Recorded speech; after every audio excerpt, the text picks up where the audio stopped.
Então, a gente está começando mais uma prosa, em que os editores da Rosa conversam com uma pessoa convidada. Hoje a gente convidou a Letícia Cesarino. A gravação depois, ela vai para o nosso canal de YouTube. E a gente recentemente começou a editar material em podcast. Esse vai ser o nosso terceiro episódio, na sequência do primeiro, que foi com o filósofo Paulo Arantes, e o segundo com o Rodrigo Nunes. Letícia, muito obrigada por ter aceitado o nosso convite. A gente está muito curioso e interessado no que você tem para falar.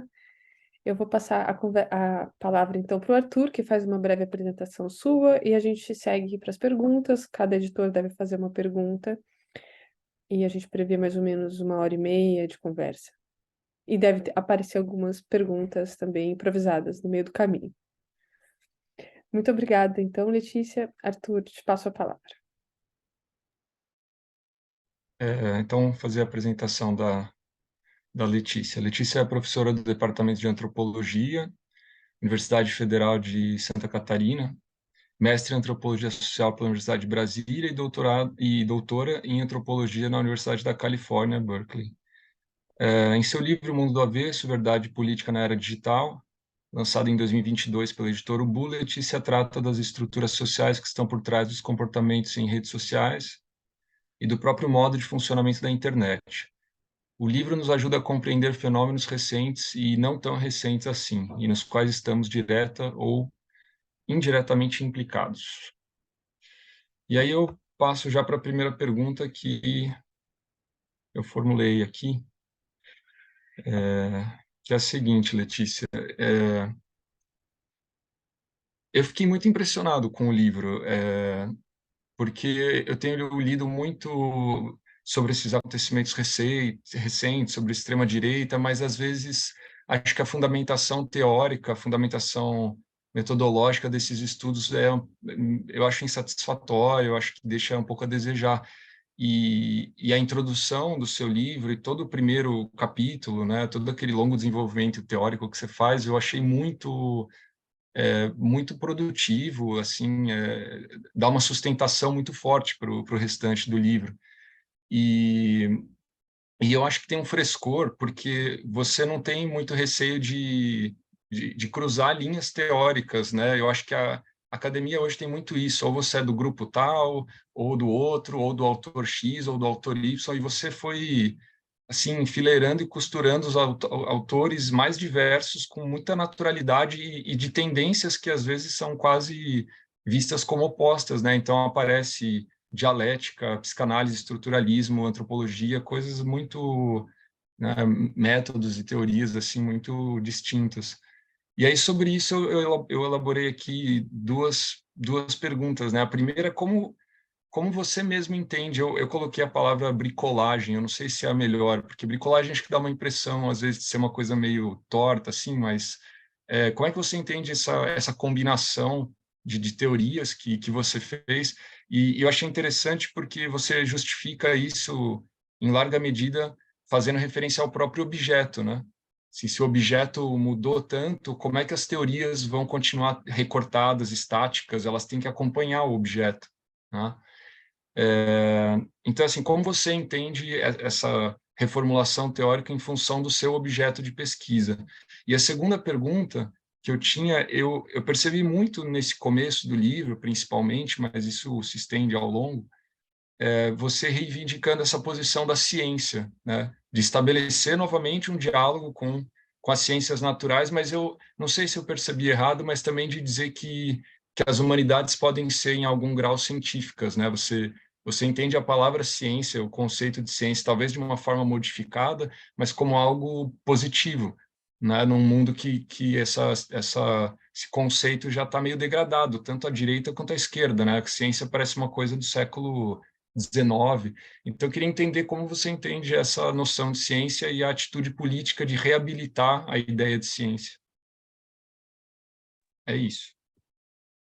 Certo. Muito obrigada, Arthur, pelas perguntas. Obrigada também a Marcela, né, o resto dos editores aí por essa oportunidade. Eu me sinto, sinceramente, bastante privilegiada por ter leitores e interlocutores tão estão qualificados, enfim, interessados em estar explorando essas novas fronteiras aí, que é um dos objetivos do livro. Eu acho que a pergunta do Arthur é legal começar por ela, porque me dá a chance também de contextualizar um pouco a escrita do livro, né? Porque é o único texto que eu escrevi tendo uma espécie de cheque em branco, sabe? O Boom me deu um cheque em branco, não precisava me preocupar com revisão por pares, com a ciência normal dentro da antropologia, ou, enfim, das humanidades, que enfim, um modo que eu não tenho crítica nenhuma com relação a isso, muito pelo contrário, né? Mas eu senti que eu gostei muito do convite e me agarrei com ele com todas as forças ali naquele momento, mesmo estando no início da pandemia, né? Porque eu vi ali a chance de ter uma certa liberdade de reflexão que normalmente a gente não tem dentro da academia, e que era um momento para isso, porque eu estava fazendo pesquisa, eu estava evoluindo a partir daquela primeira pesquisa inicial ali sobre 2018, entrando no contexto pandêmico, vendo como esses públicos da extrema-direita, esses públicos bolsonaristas estavam se transformando durante, né, o período pandêmico, e eu achei que eu precisava de uma abordagem nova, né, ou experimental, para estar lidando com eles a partir desse insight inicial, que, na verdade, sempre foi da minha trajetória, que é muito marcada pela área da antropologia da ciência, né, que é de que não existe uma separação entre política e tecnologia. Né? Isso desde os anos 70, 80, na verdade, desde o Thomas Kuhn, pelo menos ali nos anos 60, a gente já tem essa percepção de que tecnologias, infraestruturas técnicas têm uma política, ou podem ter uma política embutida, né, no seu design.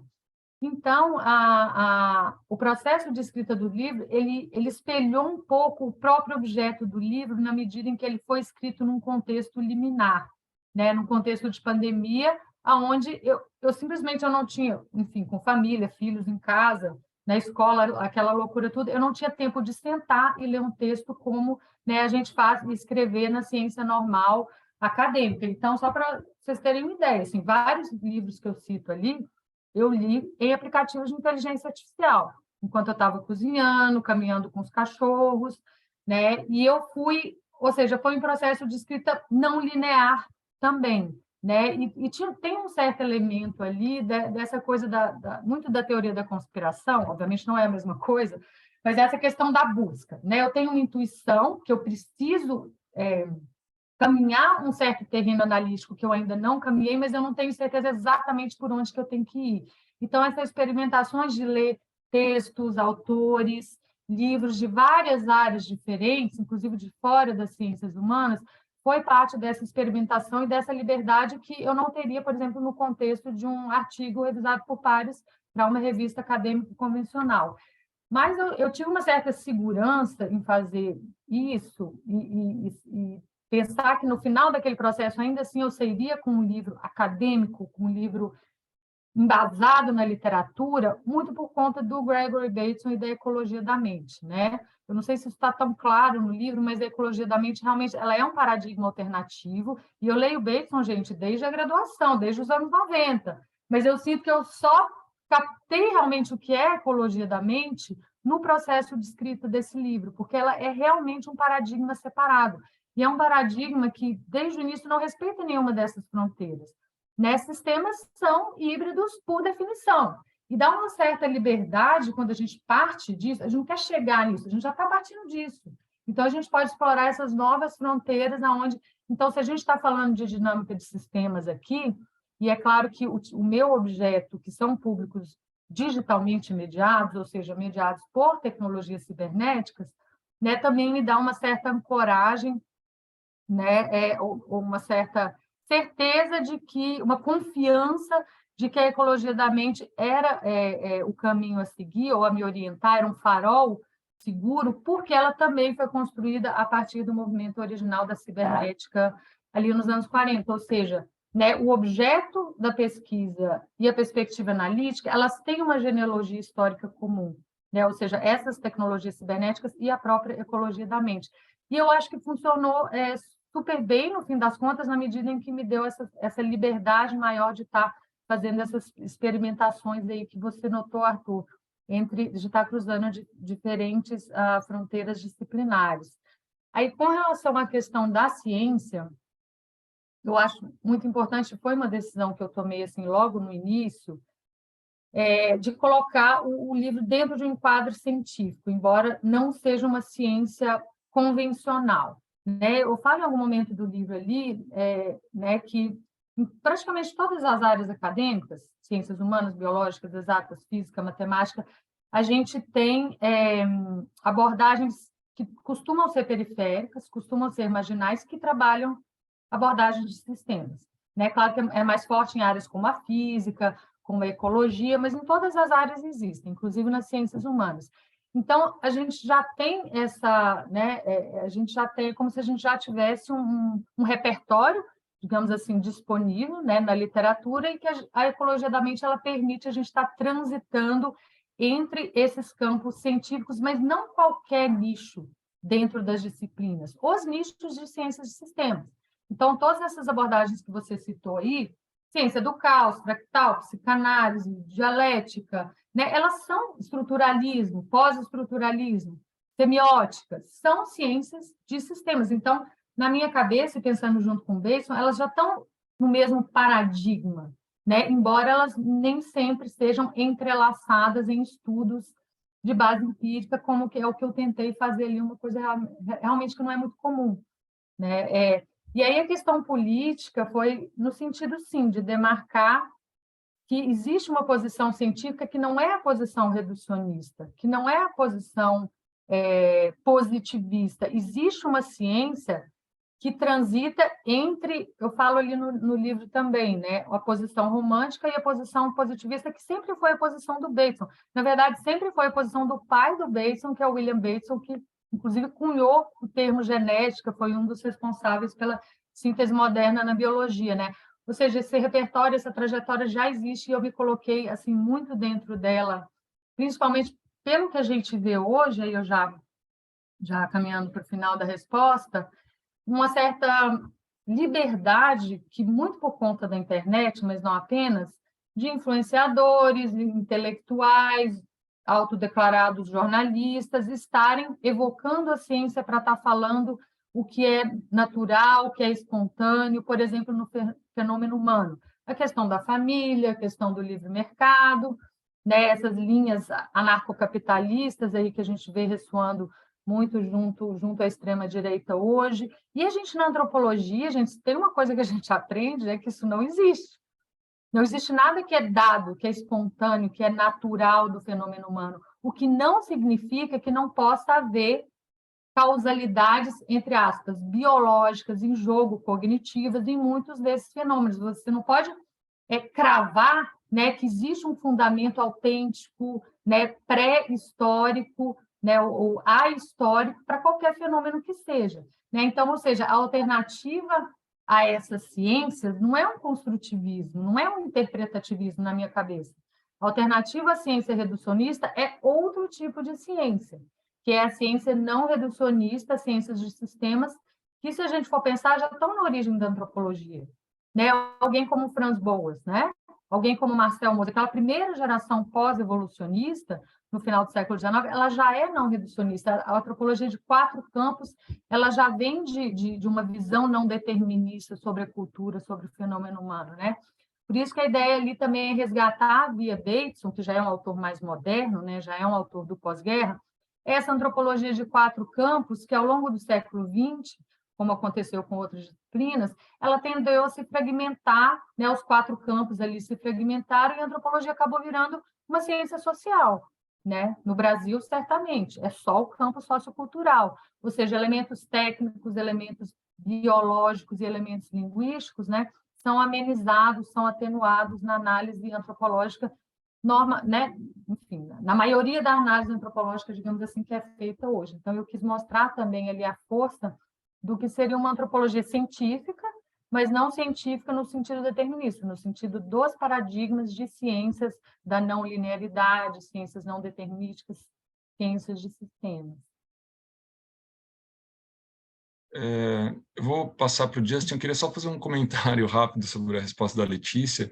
Eu achei fascinante porque eu percebi no livro que você é um processo de imanência no objeto, você entra no objeto mesmo, e vira uma fábrica de conceitos, é muito interessante, né? Conceitos que vão se desdobrando ao longo do livro. Então, tem a estrutura, mas tem a anti-estrutura, tem, né, a infraestrutura, você vai misturando conceitos clássicos com conceitos novos. Eu acho que é o que você falou muito no final, dá uma liberdade que é muito produtiva, né? No caso da maneira que você trabalhou no livro.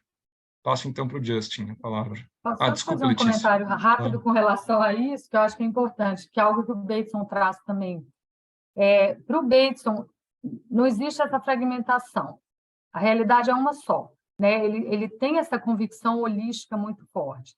Então, quando a gente parte e compartilha com ele essa convicção, a gente pode partir do pressuposto que será que o Marx, o Freud, o Louis Dumont, o Lévi-Strauss, ou seja, diferentes autores, né, os proponentes das várias linhas dentro das ciências do caos, por exemplo, Benoît Mandelbrot, será que em algum nível da realidade essas pessoas não estão falando da mesma, entre aspas, da mesma coisa, né? Será que não tem um nível de causalidade, ou de determinação, ou de indeterminação, que as duas coisas andam juntas, né? Tanto nos sistemas humanos, nos sistemas sociais, nos sistemas biológicos, nos sistemas químicos, físicos, né? que funciona do mesmo jeito? É claro que eu não quero reduzir o fenômeno humano a isso, a gente sabe que, né, enfim, o Homo sapiens tem cultura, e aí, claro, que a gente teria que discutir o que essa palavra significa, mas, enfim, que é algo que o Bateson também dá uma bagunçada. Mas tem níveis de diferença com relação, por exemplo, a outros mamíferos, a outros animais, mas existem níveis de padronização, de comportamento sistêmico, que são, sim, convergentes com de outros animais e podem ser, sim, convergentes com outros tipos de sistemas, como eu trouxe ali com o Prigogine, no caso dos sistemas termodinâmicos, o Mandelbrot, no caso do fractal. O modelo principal do livro, que não é um enunciado em texto, é uma figura, que é aquele modelo topológico do Otto Rossler, da ciência do caos, né? É algo, né? Um argumento desse tipo também. Né? Então, eu queria destacar isso, porque o Bateson também foi bastante importante para me dar uma certa confiança de que eu poderia estar juntando autores e ideias que são vistas como separadas, mas porque, né, eu estava lidando com um objeto e com um momento que me permitia que esse componente holístico fazia com que esse componente holístico ficasse mais em evidência, digamos assim, do que em outros momentos históricos ou outros tipos de objetos.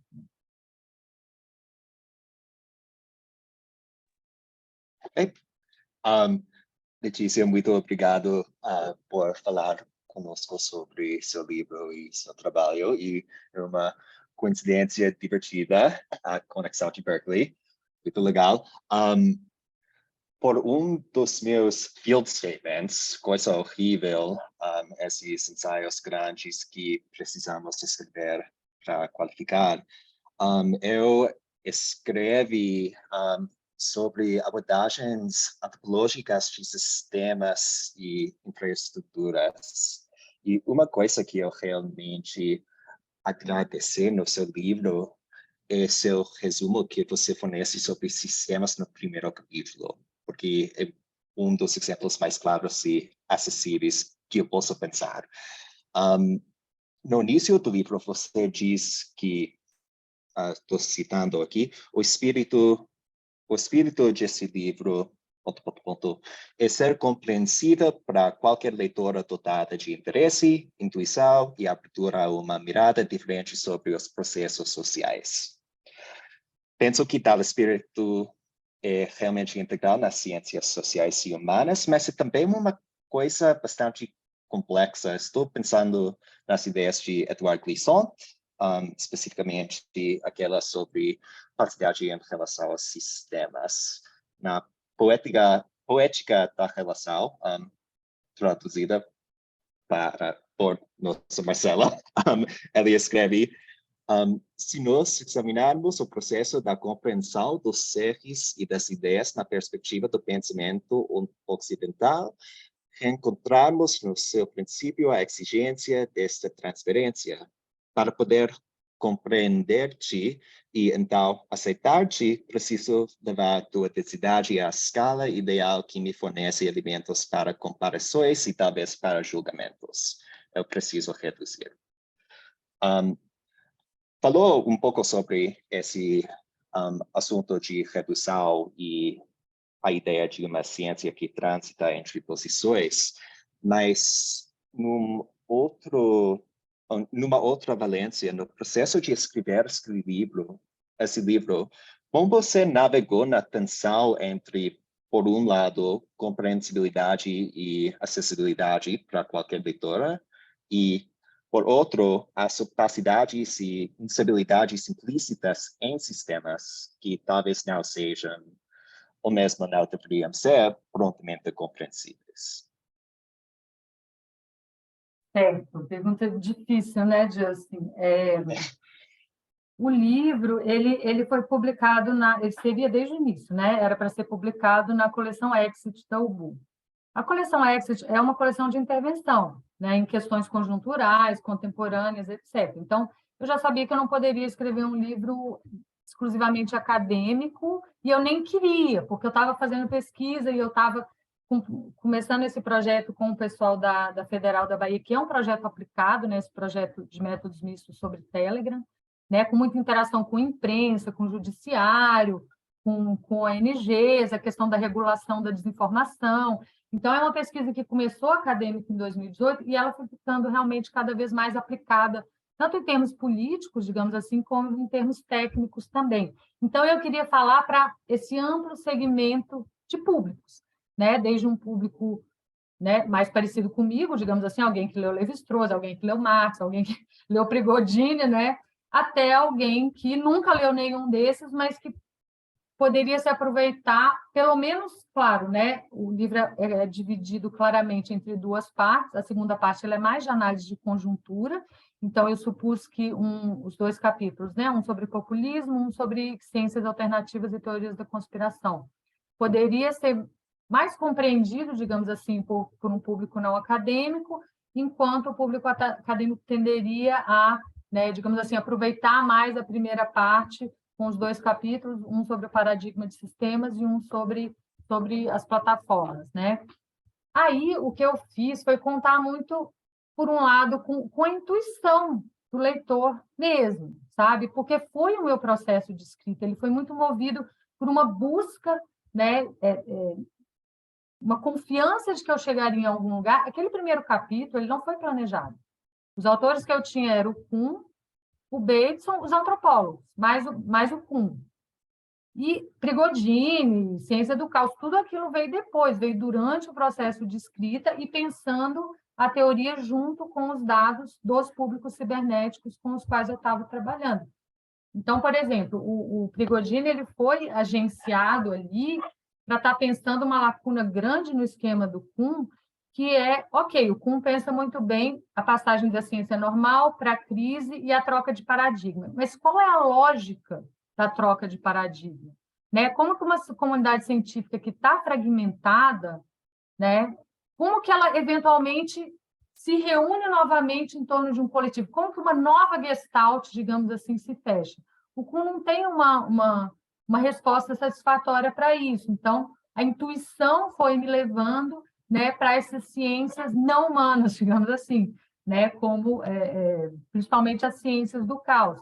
E a termodinâmica do Prigogine, que é uma termodinâmica recente, né, obviamente. Então, foi um processo intuitivo que eu contava que parte dos argumentos ali, o leitor que não conseguisse acompanhar num sentido mais convencional de um argumento, intuitivamente ele poderia estar relacionando com coisas da vida dele. Sabe, nossa, ela está falando aqui de moléculas, do relógio químico, mas olha, isso que eu já vi, ou isso tem a ver. Ou seja, essas analogias que a princípio parecem meio esdrúxulas, mas que é parte do método da ecologia da mente. Na verdade, é parte do método da semiótica, parte do método do pós-estruturalismo, né? De várias dessas ciências não determinísticas que a gente está falando ali. Então, é claro, né, como eu falo no livro, um leitor leigo, por exemplo, que lê tem uma adesão à religião, uma das linhas da religião budista, e que estuda a metafísica budista a sério. Eu acho que uma pessoa dessa, talvez ela tenha mais probabilidade de chegar no centro do argumento do livro, que é sobre o paradigma de sistemas, do que uma colega de departamento minha, um colega de departamento meu, que trabalha só antropologia sociocultural, né? Ou alguém que estuda psicanálise, alguém que é um psicanalista praticante, algo nesse sentido, né? Ou seja, pessoas que já estivessem ali na órbita de algum tipo de abordagem sistêmica no sentido, né, a que o Bateson fala. Então, de novo, espelha um pouco o objeto, né? Ou seja, você joga ali, né, uma rede ampla que tem um centro, né, tem um centro holístico, que é a ecologia da mente, e quem vai entrar ou não para ser capturado não depende de mim. Vai depender da trajetória do leitor, vai depender do background da leitora, né? Alguns vão ser capturados por algumas camadas de argumento, outros não, outros por menos, pelas análises mais conjunturais, né? Ou seja, eu tinha essa consciência também de que, né, o texto ele é completado pelo leitor, né? Ele não é para o Bateson é isso, a mente, as ideias não são individuais, as ideias são uma ecologia. Então, eu como autora, nem eu tenho controle sobre como, né, quando, como o texto vai ser recebido pelo público, como as ideias vão chegar. Né? Foi muito interessante o processo de escrita desse livro, porque eu lembrei muito de uma entrevista do Lévi-Strauss, onde ele fala que ele esquecia, quando ele escrevia um texto, ele às vezes esquecia, porque não era ele que estava escrevendo. É quase como se ele escrevesse num estado de transe. As ideias vêm, baixam nele, ele bota no papel. Então, ele não é o autor, ele só é um nexo nessa ecologia. Estão aí, estão em ação de co-descobertas, né? A própria teoria da evolução foi uma co-invenção do Darwin com o Alfred Russel Wallace. As ideias estão aí para se sedimentar, se não sedimentar num autor, ela vai se sedimentar no outro. Então, claro, eu não esqueci o que eu escrevi, eu me lembro muito bem do que eu escrevi, mas eu tive uma leve sensação de um estado semi-mediúnico em alguns momentos. Eu cheguei a sonhar que eu estava conversando com o Bateson em alguns momentos, ele apareceu para mim, a gente estava numa praia na Califórnia,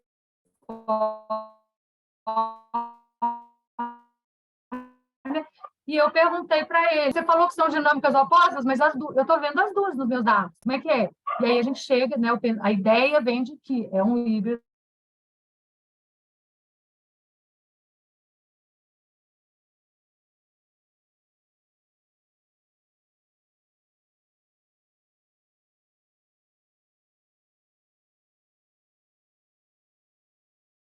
Uma mente coletiva, né, que não é só minha, que ela está nos autores que eu agencio, ela está no meu objeto de pesquisa, e acredite se quiser, eu pensei muito nos bolsonaristas quando eu estava escrevendo esse livro, mas aí eu acho que é a coisa do antropólogo, né? Eu não queria escrever um livro que eles não se reconhecessem em alguma medida. E eu acho que um bolsonarista, lendo o livro de boa fé, ele vai se reconhecer ali, só que o sinal vai estar trocado, né? O que eu vejo como algo negativo, como algo, enfim, nocivo à democracia, ele vai dizer, não, é isso aí, é isso mesmo aí que ela está falando, a gente é a infraestrutura, e nós vamos, né? É a nossa visão de democracia que deve, né, se perpetuar, enfim, que deve parte da missão deles, enfim. Então, eu tive esse certo cuidado também, que é algo meio inevitável, porque a gente que é antropólogo acaba introjetando isso, independente de quem são os nossos sujeitos de pesquisa, né? Muito obrigado pela resposta. Sempre gosto de aprender sobre os processos e o papel da intuição em todos esses projetos integral. Completamente estou de acordo. Você falou um pouco sobre isso, mas eu estava me perguntando sobre se você poderia desenvolver como os 4 campos clássicos da antropologia e como eles podem ser renovados. Você fala sobre isso no livro, mas a questão da metodologia levantada por sua pesquisa é uma coisa realmente interessante. Seria possível que você elaborar sobre o desenvolvimento de novos métodos, como intuição, como Bayesian, como os vários interlocutores, então, novos métodos para novas mídias e seus efeitos sobre como podemos imaginar ou talvez reconsiderar uma antropologia de sistemas. A questão metodológica ela acabou ficando... Na antropologia digital, em geral, ela é uma questão muito central, né? Porque essas mídias mudam muito, os efeitos dela vão mudando junto, então a gente tem que ir mudando a metodologia junto. Então, o modo como eu penso o método, ele não é no abstrato, né? Ele é como parte desses projetos que eu tenho me engajado, principalmente esse do Telegram, que já tem essa novidade do método computacional, né? Que é essa articulação entre técnicas computacionais e essas locais, né? Da observação das interações, dos discursos dentro desses públicos, né? Então, uma coisa que eu acho interessante aí é que o componente computacional, obviamente, ele não substitui o olhar humano, e nem deve, né? Mas ele consegue dar uma escala de sistema, né? De coemergência entre a agência humana e a agência algorítmica, que está preconizada na ecologia da mente, né? Que está preconizada na cibernética, mas que, com a interação local, apenas a observação etnográfica, enfim, observação local, um indivíduo ali dentro observando, a gente só tem intuitivamente, né? Então, várias intuições ali daquela primeiro projeto inicial sobre o WhatsApp foram sendo confirmadas, às vezes refinadas por essa interação com o componente computacional. Por exemplo, algo que né, era uma intuição inicial era que o papel algorítmico na montagem e distribuição desses públicos e desses conteúdos, nos públicos de extrema-direita, do bolsonarismo, não era feito por algoritmos, apenas por algoritmos não humanos, era feito por algoritmos humanos. Por quê? Porque a gente estava trabalhando com aplicativo de mensagem, que é um ambiente digital que não tem aqueles algoritmos de... Tem algoritmos ali, né? Mas não o algoritmo de recomendação, né? O algoritmo de... O cachorro está latindo aqui, né? O algoritmo de mudança, de montagem da linha do tempo. Então, quem monta uma linha do tempo no WhatsApp? Quem monta uma linha do tempo no Telegram? São os usuários. Agora, é claro que o usuário que está no aplicativo de mensagem, ele está também no Facebook, né? Ele está também no YouTube. Então, ele, indiretamente, está trazendo uma lógica de recomendação algorítmica, digamos assim, para dentro do aplicativo de mensagem. E algo que a gente vê nesse público, que eu acho que tem a ver com o grau de imersão, e alguns trabalhos apontam isso também, outros trabalhos, né, que os públicos de extrema-direita, no geral, eles dependem muito dessa mediação digital, né, porque eles não confiam na imprensa, eles não confiam na academia, então eles confiam em públicos alternativos, que eu chamo de antiestruturais no livro, né, e esses públicos estão hoje na internet. Então, eles têm um grau de imersão digital acima da média, digamos assim, do que outras pessoas. E uma possível consequência disso, que eu acho que a gente começa a conseguir captar com o método computacional, pelo menos essa é a esperança, é quase como um treinamento de machine learning, a qual o usuário humano é submetido nesses grupos. É um deuteroaprendizado, né? O Bateson é um aprendizado de segunda ordem, né, que o Bateson chama de deuteroaprendizado, que passa por uma camada totalmente subliminar da consciência da pessoa, que é a camada que as big techs buscam acessar com a arquitetura que elas construíram, né? Isso é muito importante, isso já está dado na infraestrutura técnica, esse acesso a esse nível pré-consciente, digamos assim. Então, né, a ideia é que essa política, né, esse tipo de identidade, ela vai sendo incorporada de formas afetivas, de formas visuais, de forma algorítmica. Então, a gente começa a ver e até mapear computacionalmente esses algoritmos que eles usam, né? Eu dou vários exemplos no livro. Então, se a Globo é contra, eu sou a favor. Se a mídia fala que o tratamento precoce não funciona, então é porque funciona. Essa estrutura do Sintão, ela é uma estrutura algorítmica, né? Ela é uma estrutura algorítmica básica. Claro que os algoritmos não humanos são mais complexos que isso, mas tudo se resume, em última instância, a essa mesma estrutura, que o Bateson também, e o Bateson escrevendo antes da internet, né? Antes das mídias digitais, ali nos anos 50, nos anos 60.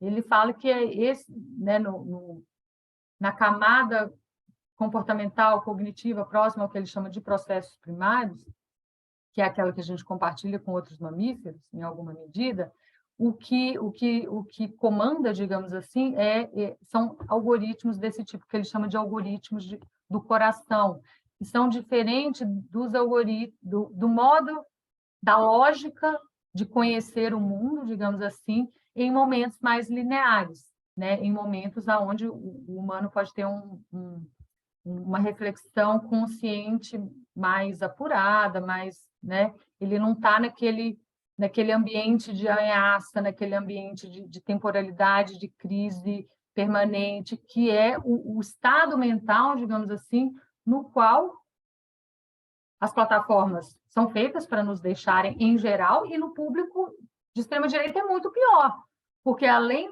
da ação algorítmica, a gente tem os conteúdos, que são conteúdos que, gente, as pessoas que estão ali nesses públicos, elas são submetidas a um regime de terror, O tipo de conteúdo que a gente vê, principalmente em aplicativo de mensagem, vídeo, imagem, é uma coisa assim, devia ter uma política pública, nem é de desinformação, não, uma política pública de saúde mental para coibir esse tipo de coisa, né? Ou seja, eu acho que eu fui um pouco longe, Justin, mas a ideia a ideia é um pouco essa, assim, é uma metodologia que vai sendo pensada, experimentada junto com, testada, né, em projetos concretos, né? E eu não saberia falar disso de forma abstrata. Muito interessante. Mais uma vez, muito obrigado por tudo isso, e acho que é Marcela agora. Uhum. Letícia, em um trecho do seu livro, você diz, ao retomar alguns conceitos do Lévi-Strauss, aqui eu cito o Lévi-Strauss, é como se, ao se afastarem do estado de equilíbrio, os sistemas sociais buscassem espontaneamente recuperar uma proporção ótima entre identidade e diferença, seja por rediferenciação interna, seja por meios disruptivos como guerras. E, na sequência, você relaciona essa característica com o fascismo histórico. Então, eu trago aqui uma pergunta que está relacionada com a identidade. Como você entende a relação entre as mídias sociais, a questão da identidade? As mídias sociais, e aí eu me refiro a todas elas, mas mais especificamente ao Instagram, porque ele lida diretamente com a imagem, mas eu acho também que cada vez mais o WhatsApp, o Telegram também estão direcionados para isso. Como essas mídias sociais tendem a fortificar as noções de identidade, como pautas trans, raciais, políticas, etc., e como que se elas criam acesso ao outro ou se elas tendem a criar barreiras entre os posicionamentos e discursos. Queria te ouvir um pouquinho sobre isso. Obrigada, Marcela. É ótima pergunta, e ela é diretamente relevante para o componente político, né, envolvido aí nesses fenômenos. O modo de estruturação das plataformas, né, que tem a ver com o modelo de negócio e tudo isso, que é vender a atenção do usuário para anunciantes, os dados de comportamento, os metadados para, agora, muito essas ferramentas de inteligência artificial e aprendizado de máquina, né?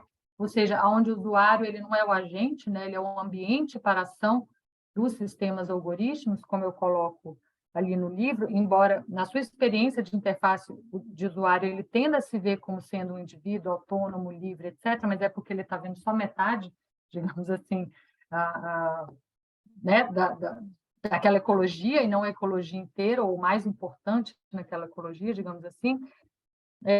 Uma das das consequências disso, eu vejo assim de uma forma temporal e espacial, sendo que espaço e tempo estão juntos, né? Tanto que no livro eu falo até de uma cronotopologia e não só de uma topologia, né? Que é uma cronotopologia cujo viés técnico tende à diferenciação exacerbada, digamos assim, até o nível extremo que dá o título ao livro, né? Que é essa ideia de uma bifurcação, de um mundo, de um nível extremo de diferença, onde um lado não só é inimigo do outro, né? Esse código amigo-inimigo, que é do populismo, que é das teorias da conspiração, né? Como é aquele que é igual a mim, mas ao contrário, né? Ou seja, aquele com relação ao qual não há reconhecimento possível, porque ele quer me substituir, ele quer me destruir. Então, assim, eu costumo falar que, porque muitas vezes o público de extrema-direita, e aí que tende ao fascismo, né, é identificado como um contrapúblico, no sentido do Michael Warner. Ele está ali na periferia do público principal, ele é um público não normativo. Não, ele não é um público não normativo. Um público não normativo é um público feminista, é um público LGBTQIA+, porque ele quer o quê? A inclusão no público principal, que é o público da democracia liberal, etc. O que a extrema-direita quer não é inclusão no sistema que a gente está. O movimento deles é centrífugo, né? Ele quer sair do sistema que a gente está, apontar, pensa no atrator lá do livro, né? Que está na página 200, apontar para um outro enquadro holístico, que é o inverso desse que a gente está, e ele quer uma substituição. Ele propõe uma substituição total do sistema com essa dupla inversão que eu trabalho ali através da ideia da fórmula canônica, né? Da dupla torção, do Lévi-Strauss, porque você tem uma inversão de conteúdo somada a uma inversão de função, né? Por isso que a ideia de democracia da extrema-direita, por isso que ela tende ao fascismo, né? É uma substituição completa do pluralismo por uma lógica de reconhecimento bifurcado que eu trago ali, onde a cidadania, a democracia, os direitos valem só para o grupo deles, né? Só para o lado do amigo. O lado do inimigo ele tem que ser eliminado do corpo político, de várias formas. Pode ser atirando na cabecinha, pode ser um exílio, vai para Cuba, vai para Venezuela, né? Pode ser uma eliminação simbólica, né? Nossa bandeira nunca será vermelha, esse tipo de coisa. Então, o Lévi-Strauss me ajuda aí, essa passagem que você traz, né? Onde ele fala do óptimo de diversidade, ele ajuda a pensar ciberneticamente esse processo, né? Onde uma estrutura técnica que foi construída para segmentar público com vistas a uma lógica de marketing de influência, quando jogada no mundo e apropriada por certos atores de extrema-direita, por exemplo, porque não é o algoritmo sozinho, obviamente, é a teoria das affordances lá do James Gibson, né? É o algoritmo junto com a ação humana, coemerge criando esses públicos que tendem ao fascismo, que tendem a uma bifurcação do corpo social através dessa imagem do espelho invertido, né? E aí eu acho que o Louis Dumont ele complementa bem o Lévi-Strauss, porque o Dumont, que é um antropólogo também estruturalista, mas é desses aí como o Arthur falou, né? Que a gente não costuma juntar, né? A gente vê o Lévi-Strauss e o Dumont como sendo água e vinho, eles não se misturam. Só que se você pegar o Lévi-Strauss tardio, né? Eu acho o Lévi-Strauss das mitológicas, da fórmula canônica, ele já traz essa ideia do todo, em diálogo com a teoria dos conjuntos na matemática, ou seja, existem limiares onde você tem essas duplas torções, aonde você tem essa inversão de hierarquias, o que era a periferia vai para o centro, né? E conforma o novo sistema, ou a gestalt em torno da qual o novo sistema se organiza, porque para o Dumont nenhum binarismo é simétrico, né? Tem sempre uma hierarquia, um dos lados sempre vai também ocupar o lugar do todo, né? Então é o caso da ideia de humanidade, por exemplo, né? Por um lado, homem e mulher são partes de um mesmo todo, são dois gêneros simétricos, mas um deles, que é o homem, também ocupa o lugar do todo, porque ele é o polo, como o Dumont chamaria, né? O polo englobante. Então, eu reli ali no livro a fórmula canônica, né? A dupla torção, como um tipo de englobamento do contrário, que é uma heresia completa numa ciência normal de antropologia, né? Eu até tive uma discussão com um amigo, a primeira pessoa que leu o livro inteiro, enfim, me mandou algumas observações, e uma das coisas que ele falou: você está tomando liberdades com a fórmula canônica, com a forma de ler. Aí minha resposta foi: bom, eu nem sei se o Lévi-Strauss, ele já falou, né, que já escreveu, que nem ele tem tanto controle assim sobre aquela proposta, né, algo que veio a ele, que ele, enfim, analisando os mitos ali, identificou. E aí eu ainda brinquei com ele, né, eu falei assim, ó, às vezes a gente tem que jogar fogo contra fogo.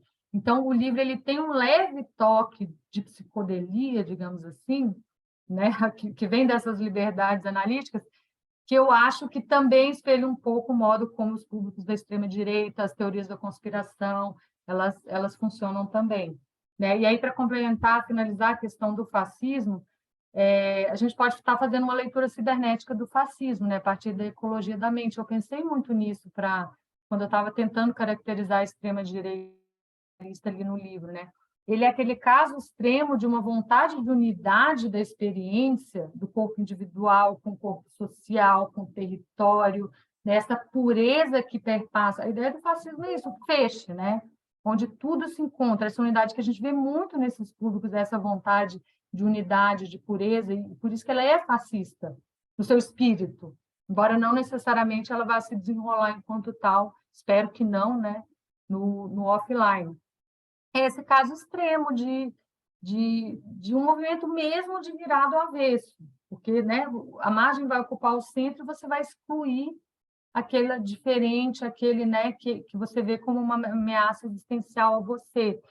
E é perigoso, assim, o viés técnico que eu acho que leva muito a isso é o feedback positivo, é o viés de confirmação que está nessa arquitetura algorítmica também. Eu acho que a coisa só não explodiu ainda porque essa mesma arquitetura, como ela é cibernética, ela é circular, ela está injetando certos tipos de feedback negativo ali que dão um certo respiro para que o sistema não entre no estado que no cibernético a gente chamaria de runaway, né? Que é esse do feedback positivo descontrolado, que teria sido, por exemplo, sei lá, uma guerra nuclear, né? Seria o estado último da sismogênese, que é um sismo, uma cisânia, uma deflagração social, de fato, como aconteceu com o fascismo. Porque quando isso ocorre, né, é porque o sistema entrou num estado suicidário. Porque ao querer essa pureza, ao querer eliminar completamente a diferença, historicamente, o que acontece? A gente vê acontecer, ele acaba eliminando a si próprio. Porque não existe estado social, cultural puro, nem na natureza, nem na sociedade. Né? Então, se você almeja isso, você vai necessariamente produzir uma deriva suicidária. É o caso também das seitas, né? Essas seitas tipo de Indiônios, as seitas pré-digitais, elas também podem entrar nessa deriva. Né? Então, o fascismo ele pode ser visto também desse ponto de vista técnico, cibernético, né? Que é o oposto do óptimo de diversidade que o Lévi-Strauss fala, né? É quando a busca o sistema não consegue mais reencontrar esse equilíbrio, né? Apenas mediante uma revolução, digamos assim, total do sistema e a morte do sistema da forma como ele existiu até então, digamos assim, né? Passa a ser necessário uma reconstrução total depois de uma guerra, de algum tipo de ruptura mais violenta, né? Muito obrigada, Letícia. Perfeito. Era bom ouvir isso mesmo. A gente tem sempre essa impressão, mas você explica muito melhor do que a impressão. Eu passo para o Tamis. Oi, boa tarde, Letícia, tudo bom? Letícia, na verdade, eu estou com uma pergunta de um dos nossos editores, Nicolas Diano, que não pôde estar conosco aqui, e eu vou fazer a pergunta no lugar dele, tá? O Nicolas estava falando com a gente sobre, enfim, um mal-estar que a gente sente com esses monopólios tecnológicos, um mal-estar que nasce da percepção de que eles têm vieses cognitivos significativos que acabam atuando contra o campo progressista e acabam abrindo a si mesmos para a ação dos grupos que você chama de antiestruturais, né? E aí a pergunta que o Nico queria lhe fazer é a seguinte: o campo progressista, além de jogar o jogo como o Janones fez, ele pode encontrar espaços técnico-políticos onde a esquerda pode jogar mais poderosamente para influenciar a esfera pública através da ação digital? Existe alguma forma de inverter esse enviesamento? E de que forma? Ela passaria pela legislação? Ela passaria por que instâncias de atuação do poder público? Certo. Boa pergunta também, pergunta mais aplicada, né? Inverter eu acho impossível, sendo bem sincera. A não ser que a indústria nasça de novo, né? Que é impossível, assim, essas tecnologias já estão, por mais que haja mudanças, né? Elas têm uma curva aí, né? De uma inércia já de incorporação no nosso cotidiano, na lógica do capital, enfim, que é irreversível, né? A verdade é essa. A não ser mediante, sei lá, acabou a eletricidade do mundo, vamos ter que começar de novo, né? Agora, não significa que não se possa amenizar certos vieses, né? Então, o argumento do livro, quando eu publiquei, eu estava um pouco em dúvida, mas agora eu tenho cada vez mais certeza de que a política dela é de direita, né? É de direita nesse sentido que eu falo ali das plataformas, né? De que elas dão uma vantagem comparativa, um viés técnico favorável ao reconhecimento bifurcado, que é também a lógica do capital, né? A lógica do livre mercado. Ela não é uma lógica democrática de trazer todo mundo junto para o mundo comum, né? De oferecer reconhecimento universal para todos os membros de uma sociedade. Ela é uma lógica segmentadora, bifurcatória, que tende à desigualdade, né? Digamos assim, o livre mercado sozinho, ele é um sistema que vai entrar em desequilíbrio em algum momento e realçar os extremos, né? Os mais pobres, os mais ricos, enfim. Então, também é meio marxismo 101, né? Que eu acho que conversa muito bem com ciências de sistemas também. Então, é uma infraestrutura de mídia que não à toa reforça esses viés, porque é quando a internet foi incorporada pelo capital, quando ela deixou de ser... Aliás, gente, a verdade é que assim, aquele breve momento tecno-otimista, ele foi meio fora da curva, porque a internet ela passou do complexo militar, né, para o campo corporativo. Teve um breve momento ali que se vislumbrou, né, talvez outros, mas... então, tem um vício histórico aí, né, um peso, né, como diria o Marx, esse pesadelo que pesa na mente dos vivos aí, que tá nessa indústria, né, que está nessa tecnologia. Então, ela é de direita, ela é de extrema direita, digamos assim, tecnicamente. O que não significa, como eu comentei, que você pode amenizar esses viés de reconhecimento bifurcado dela. Uma das formas é essa de outras forças do espectro político estarem entrando no jogo da guerra digital. Só que ela é uma lógica de guerra, né? Ela é algo meio assim, paliativo para a época de eleição, ou até sem ser época de eleição, mas ela não pode constituir o coração da política de esquerda. Se ela passa a constituir o coração da política de esquerda, a esquerda virou direita, porque a lógica de guerra é uma lógica deles, tanto da direita conservadora e reacionária, quanto a direita ultraliberal, né, anarcocapitalista, esse neoliberalismo anti-Estado, digamos assim, que ressoa muito fortemente com o bolsonarismo também. Não necessariamente anti-Estado, mas, tipo assim, Estado para mim, para os meus amigos, né, e para os outros, nada.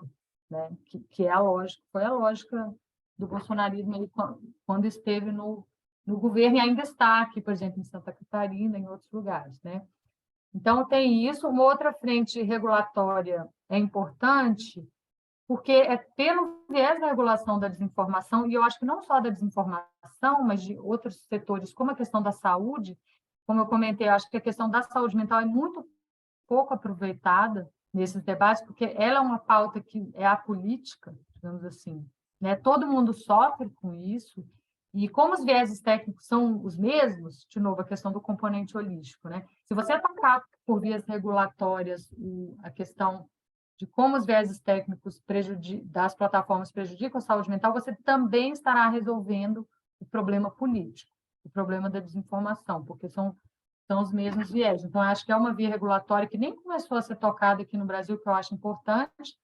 E a regulação da desinformação, que é algo que já está avançando mais e promete avançar mais nesse governo. A Europa também acabou de aprovar uma legislação ampla, que parece que vai ser um farol aí para várias outras democracias, né? É importante também, mas ela precisa estar limitada à regulação não do usuário, mas à regulação da plataforma.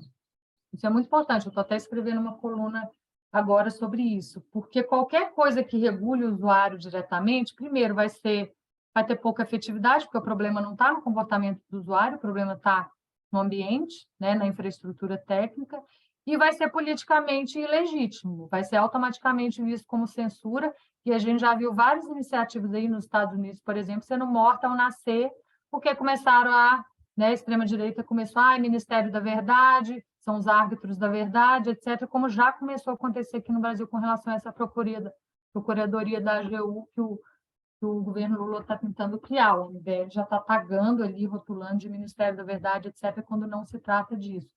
Então, é preciso ser muito estratégico ao estar pensando e, principalmente, comunicando esse tipo de regulação, né? E num sentido também de educar a sociedade civil, né? De educar os usuários da internet, de que o problema não é ele falar o que ele quer, ele falar o que não quer. O problema é uma infraestrutura técnica que está desequilibrando o jogo sociotécnico em desfavor à democracia pensada no sentido plural, pluralista, de reconhecimento universal, etc.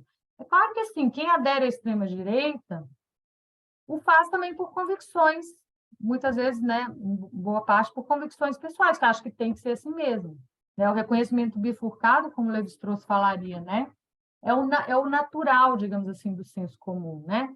Porque o senso comum vê ele, a família dele, né, os amigos dele.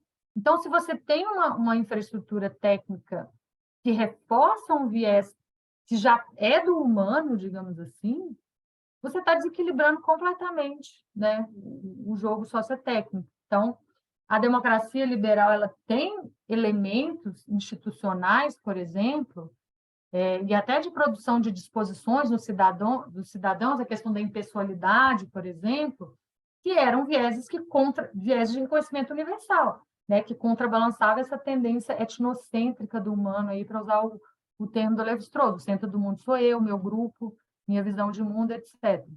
Né? Então, funcionava meio a trancos e barrancos. Você tem que estar o tempo todo a questão da educação política, educação para a cidadania, para que serve o STF, para que serve o judiciário.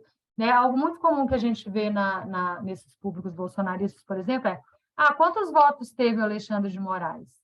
Quantos votos teve o Barroso?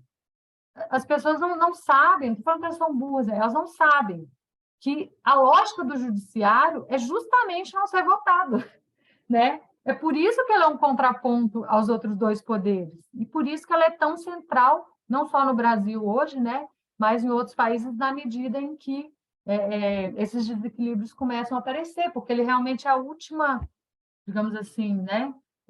Última âncora institucional ali do que é o reconhecimento universal, que está nas instituições, que está em algo impessoal, está nas regras às quais todos nós nos submetemos, gostando ou não do resultado dessa regra, mas o que a internet permitiu? Que as pessoas começassem a correr por fora dessa infraestrutura, da esfera pública, da academia. Hoje em dia todo mundo é jornalista, todo mundo é juiz, todo mundo é acadêmico, porque você tem esse canal de mídia, que não é só de mídia, a internet hoje não é só uma mídia, isso a gente tem que ter bastante claro também, porque ela media todas as esferas sociais, religião, parentesco, o storytelling da indústria do entretenimento, que organiza o modo como as pessoas, né, entendem causalidade, entendem verdade no mundo hoje, passa muito por as novas mídias também, né? Então, as pessoas estão tendo para onde ir. Tipo assim, eu não aceitei, né, o resultado de uma ação judicial. Então, eu vou fazer linchamento virtual na pessoa. Né? Eu tenho essa outra mídia aqui que me permite fazer justiça com as próprias mãos. E percebam que eu estou mandando indireta para muita gente dentro da própria esquerda, né, ou de campos fora da direita, que também estão se valendo dessa lógica.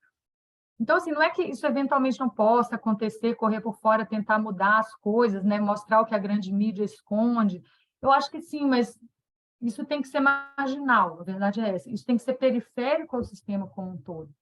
Né? Porque se você desequilibra esse centro de forma irreversível, não vai ser bonita as consequências, como não foi em outros momentos da história, a questão da prensa, da Revolução Protestante, das guerras de religião, né? É o exemplo mais contundente do próprio fascismo, né? Que a gente tem desse tipo de ruptura. Então, para arrematar a sua pergunta, Tamis,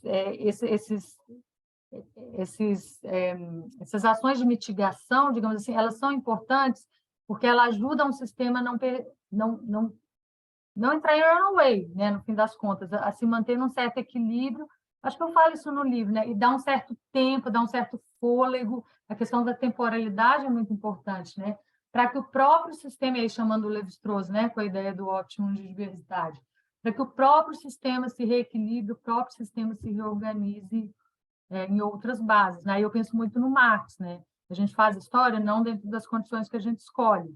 Existe um nível de agência sistêmica que está além do alcance de qualquer indivíduo ou grupo político. Porém, os indivíduos e grupos políticos podem ajudar os sistemas, né, a estar se equilibrando, se contendo, se direcionando para certas direções e não outras. E isso eu acho que é possível fazer sim. Obrigado, Letícia. Você estava respondendo, fiquei me lembrando que a gente passou do... como se chamava aquela música do Gil, Parabólica Mará, para os Anjos Tronchos, do Caetano, né? Da euforia para a disforia, que você mencionou. Acho que a Carly ia fazer uma pergunta agora. Sim, a minha pergunta, Letícia, ela também foi formulada pelo Nico, que não está aqui, e traz a nossa conversa mais ainda para questões ali digamos, dessa bifurcação entre isso que acontece nas mídias e nas redes e como isso transborda, digamos, para o mundo real, né? Assim, sem querer fazer uma oposição entre virtual e real, porque o Nico não fez isso na pergunta dele, nem eu acredito nisso, mas, enfim. É porque o que ele está querendo provocar, e eu assumi essa pergunta dele por causa disso, você a falar, a partir desse método transdisciplinar que caracteriza o seu livro, como é que você interpreta os atos de 8 de janeiro, que, a rigor, também foram resultado de toda uma mobilização via rede, né? Mas que saiu da rede e foi para a rua. Essa é uma questão importantíssima. Assim, eu acho que as frentes de pesquisa de métodos mistos e tal tem que muito investigar essa questão agora, né? Quando, onde, em que condições o que a gente vê acontecendo nos públicos online se transmuta, se transborda, né, para o offline. É interessante ver, assim, se for pensar o bolsonarismo como estudo de caso, né? Ele sempre dependeu dessa oscilação, né? Ele sempre, desde que tomou posse, ele chama periodicamente manifestações a cada X meses, né? Dia do Trabalho, 7 de setembro, para que aquelas multidões online, né? E elas são multidões online porque, de novo, a arquitetura é feita para isso, né? São algoritmos de comportamento animal coletivo, assim, né? Isso aí, até voltando à questão inicial ali, né, do Arthur, o paradigma de sistema faz sentido por uma coisa, porque a indústria tech usa ele. A indústria tech usa ele, os militares usam eles, e a gente ficar abrindo mão disso, enfim, já sair perdendo desde o início, mas digamos assim.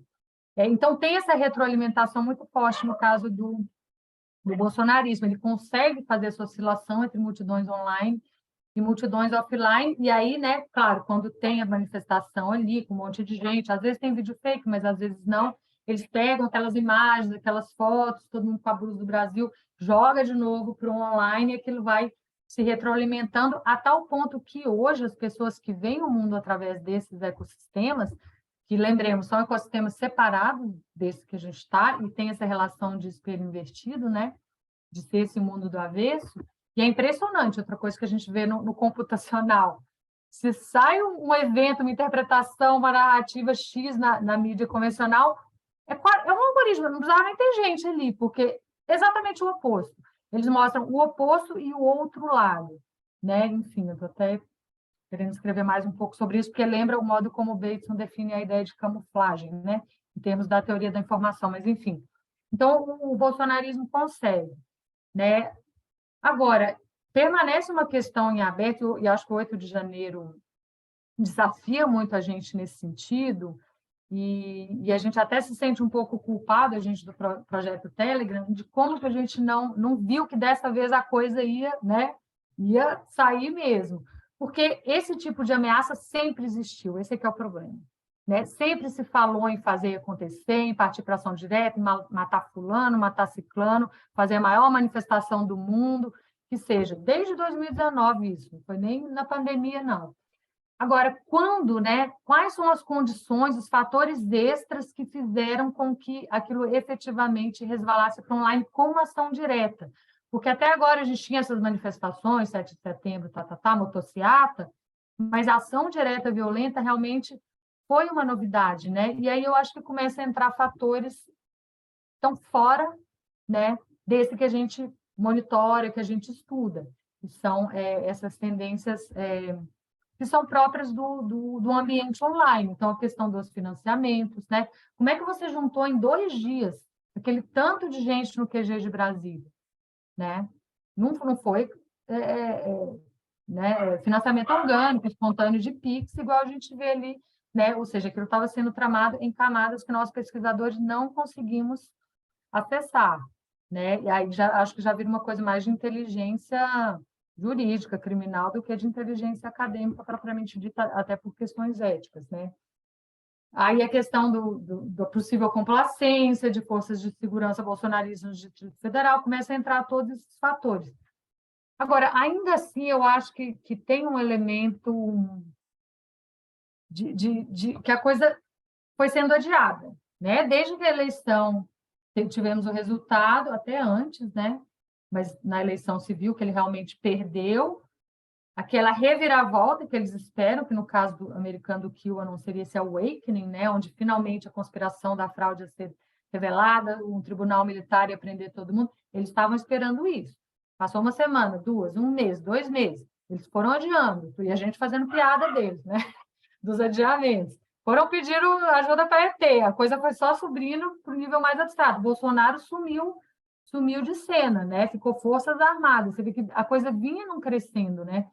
Eu achei que até a diplomação do Lula teve um período mais crítico, acabou que não foi, correu tudo bem. A posse também, correu tudo bem. A gente, inclusive, foi dando uma relaxada, né? Mas talvez ali no 8 de janeiro, né, foi um momento que talvez foi uma realização, né, de que talvez eles não conseguiriam. Não que eles tenham aceitado que não houve fraude, porque isso não vai acontecer. Eu acho que tem uma irreversibilidade aí que as ciências de sistema também ajudam a explicar, né? Mas uma certa impotência, né? Tanto que quando eles chegam ali, a sensação que me dá a interpretação que eu faço é que ele não foi planejado, embora houvesse homens ali na linha de frente, com máscara, de gás lacrimogêneo, aquilo ali sim, estavam ali para... Mas as pessoas poderiam não ter ido atrás, né? Quebrar tudo. Alguns, de fato, entraram, ocuparam. No Telegram, a mensagem era muito, na verdade, de sentar lá e acampar, não era quebrar tudo. Vamos sentar e ocupar o Congresso até a fraude ser revelada. Mas vários entraram naquele comportamento de manada de quebrar tudo. A minha impressão, a minha interpretação foi esse sentimento de impotência, de que eles não iam conseguir reverter aquele resultado. E aí a coisa do reconhecimento bifurcado, né?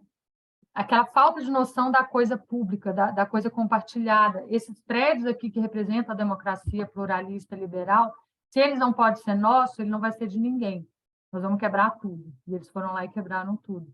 Então, acho que teve esse elemento de um extravasamento ali, que talvez a gente tivesse prestado mais atenção, né? Podia ter visto, junto com esses outros fatores, claro, né? Dos financiamentos e de que realmente chegaria naquele ponto. Então, acho que é um bom caso para a gente começar a entender como que a coisa extravasa do online para o offline. Mas uma coisa é certa, o nível de violência, de conspiracionismo que a gente vê no online, ele ainda não é observado no offline, no mesmo nível, senão o Brasil já tinha acabado, gente, né?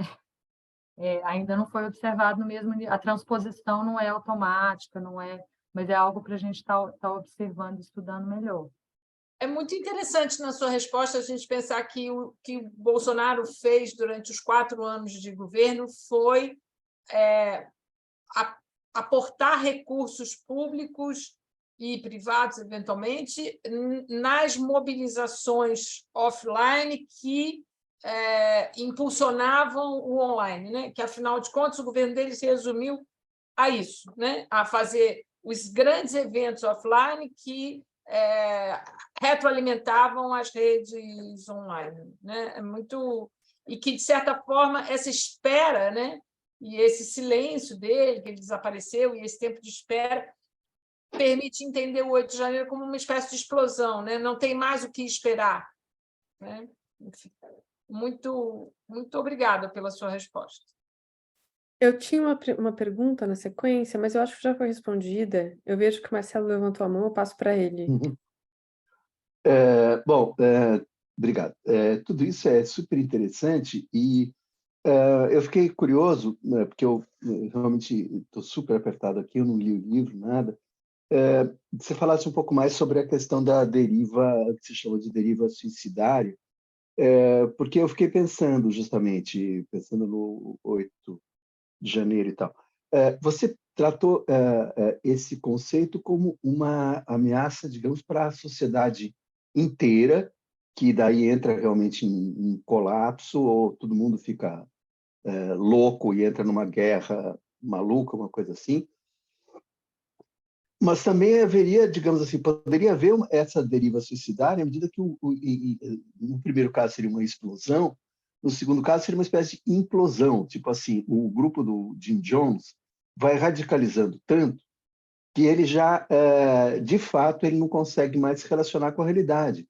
E ele se suicida porque ele não tem mais. Você previu o fim do mundo 5 vezes, como aqueles previram a intervenção militar 8 vezes, daí não tem mais nada a fazer a não ser sair correndo e bater com a cabeça na parede ou no vidro do palácio. Eu não quero minimizar o que aconteceu em 8 de janeiro, pelo contrário, mas, de qualquer modo, parece existir uma diferença muito grande entre essa multidão de gente que continua convencida de tudo que o bolsonarismo considerou e o grupo, afinal, reduzido de pessoas que estão dispostos às últimas consequências e a última consequência é que eles se ferram.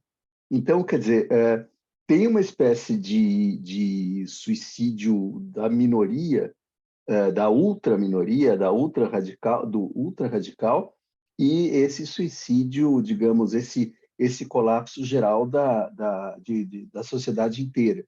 Então, seriam dinâmicas diferentes, ou o que faz com que uma coisa seja uma coisa e a outra seja outra? Porque, de qualquer modo, me parece que existe alguma coisa de, assim, menos preocupante, diria. Não que eu goste, claro, é uma coisa horrorosa, mas parece menos preocupante do que o caso, sei lá, de uma guerra nazista contra a Venezuela. Eu queria só pegar uma carona aí no que o Marcelo falou, porque enquanto ele estava falando, me veio à mente que na posse do Lula, ou mesmo no 8 de janeiro,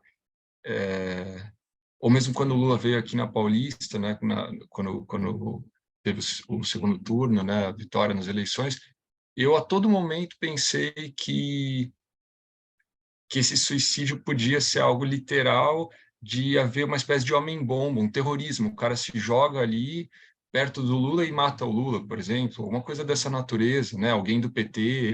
A vida dele não tem mais importância a não ser para realizar aquilo, porque muitas dessas ultraminorias entendem que é uma guerra espiritual também. Então, a vida física dele já não tem tanta importância assim, né? Eu acho que eu entendi a pergunta do Marcelo também um pouco nesse caminho, né?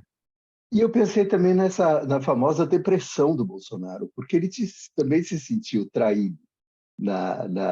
Achou que os militares provavelmente iam estar com ele, achou que a coisa ia dar certo. Eu não entendo muito bem por quê, mas parece que, de fato, ele não conseguiu resistir ao choque do fracasso, né? Enfim, teve uma tradução psicológica nisso, eu acho. O caso do Bolsonaro, eu não tenho certeza, não vou falar porque eu não tenho certeza, sinceramente. Ele e os militares, o que é fingimento, o que não é, ou aonde que o fingimento já misturou com a estratégia, que já misturou com a espontaneidade. O fato é que ele não se matou, né? Ele está bem, inclusive, ele está dando altas palestras lá nos Estados Unidos, ganhando bem, inclusive, por elas. né? Então, eu tendo a achar que é um pouco mais... Houve uma decepção, eu não acho que foi tudo fingimento, no sentido de que ele não tentou alguma forma constitucional, como diz ele, né? Dentro das 4 linhas, com o apoio das Forças Armadas, para dar um golpe do século XXI, né? Que seria, enfim, impedir a posse do Lula por algum subterfúgio legal, alguma coisa assim, não botar tanque na rua, né? Isso aí eu acho que não só talvez tenha sido tentado, como ainda pode ser tentado a depender do contexto, né? Agora, a questão dos seguidores dele, né? A gente teve o caso recente do senhor, o homem que botou fogo no próprio corpo ali, né? Não foi muito falado pela mídia, eu acho que com razão, porque suicídio é uma questão, né, complicada de tá noticiando, mas ele é claramente, né, pelos papéis que estava ali com ele, que dizem que ele gritou lá na época, parece, né, foi um suicídio pontual, uma deriva suicidária pontual. Nesse sentido, teve também aquele soldado, né, da Polícia Militar da Bahia, né, 2 anos atrás, foi 2 anos atrás, em 2021, eu acho, que acabou morto também, no surto psicótico. Então, pontualmente, a gente vê indivíduos entrando, né, num processo desse sentido. Mas aí, a sua pergunta é boa, né, Marcelo? A diferença entre, por exemplo, o fascismo histórico, né, um Hitler e o Jim Jones. Eu acho que estruturalmente é uma dinâmica muito parecida, né? São extremistas, são conspiratórios, elas se agregam em torno de símbolos que são ultra abstratos, né? Símbolos do todo, Deus, liberdade, né? Família, o outro mundo, nova era, enfim, tem essa escala holística, né? E o Bateson ajuda a explicar que nesse tipo de público antiestrutural, é ela que agrega, porque a escala sociológica normal, digamos assim, eles não têm mais, porque eles já se desvencilharam, né, da estrutura social convencional, né? Então, eles estão se agregando em torno desses símbolos vazios, digamos assim. É por isso que, se ela não se rotiniza, ela não tem como como persistir socialmente, né? É uma hora aquilo, ou as pessoas vão debandar, que às vezes ocorre com seita também, ou vai levar aquilo a sério, feedback positivo, vai entrar numa deriva em última instância suicidária. A diferença entre o Jim Jones e o Hitler, eu acho, é que o Hitler chegou no centro do Estado, né? O Hitler ocupou o Estado, o Hitler chegou, ele tinha uma nação, comando sobre uma nação inteira, enquanto o Jim Jones só tinha comando sobre os seus seguidores, né? Então, esse aqui é o aspecto trágico realmente do fascismo, mas de resto eu acho que é uma estrutura, em termos cibernéticos, digamos assim, né, bastante parecida. A questão do bolsonarismo é que eles têm uns feedbacks negativos, sabe? Eles não deixam a coisa escalar. Isso que eu falei lá do que eu sonhei, estava conversando com o Bateson, foi um beco sem saída nesse sentido, porque quando o Bateson fala da cismogênese, por exemplo, Guerra Fria, é mais parecido com algo como a Guerra Fria, onde você tinha um escalamento da oposição entre os dois inimigos, e um é o oposto simétrico do outro, porém você não deixa a coisa escalar para um desenlace final, que no caso da Guerra Fria teria sido uma guerra nuclear, que também é um evento suicidário, porque não ia sobrar ninguém, mas tampouco você deixa a coisa se reestabilizar, é como se você mantivesse, né, um platô de cismogênese, porque o que o Bateson chama de platô, na verdade, é uma dinâmica, né, estável, digamos assim, que ele fala lá dos balineses e tal. Cismogênese, não. Ela é uma dinâmica cibernética que vai escalando a oposição e a bifurcação entre as partes. Mas quando você tem uma espécie de híbrido de cismogênese e platô, você consegue manter uma cismogênese constante, você não deixa ela escalar, né, para a crise final, para a cisânia, de fato. E isso a gente até publicou um artigo recente sobre isso, no projeto Telegram, com base no estudo de caso do 7 de setembro. A gente vê exatamente como que o Bolsonaro, ao longo do seu governo, por uma abordagem direta dos dois públicos, porque isso é importante, ele era um dos poucos indivíduos que tinha acesso, que tinha atenção, digamos assim, dos dois públicos, né? O público dele, que é o público antiestrutural, e o nosso, que é o público dominante ou estrutural. Então, ele fazia essas abordagens diretas cíclicas, onde ele escalava o discurso golpista. No caso, ali a gente analisou o 7 de setembro de 2021. Quando ele vê que a coisa está escalando demais, ele volta, né? Ou seja, ele recua. Mas ele não recua o suficiente para falar, não, gente, vai todo mundo para casa, a gente perdeu, né? Que é o que ele está fazendo agora, né? Pequenos avanços, essa oscilação, feedback positivo e negativo, que vai mantendo o público dele nessa espécie de cismogênese estável, né? O que é muito ruim se a gente for pensar, né, um governo agora, esses 4 anos, eles vão ter um público super organizado, que vai estar basicamente fazendo uma oposição desleal, né, uma oposição antidemocrática, só que, né, eles vão ressignificar o conceito de oposição na democracia brasileira, porque eles vão estar fazendo oposição política a partir de um lugar antiestrutural, e não da própria política como era, né, até relativamente recente.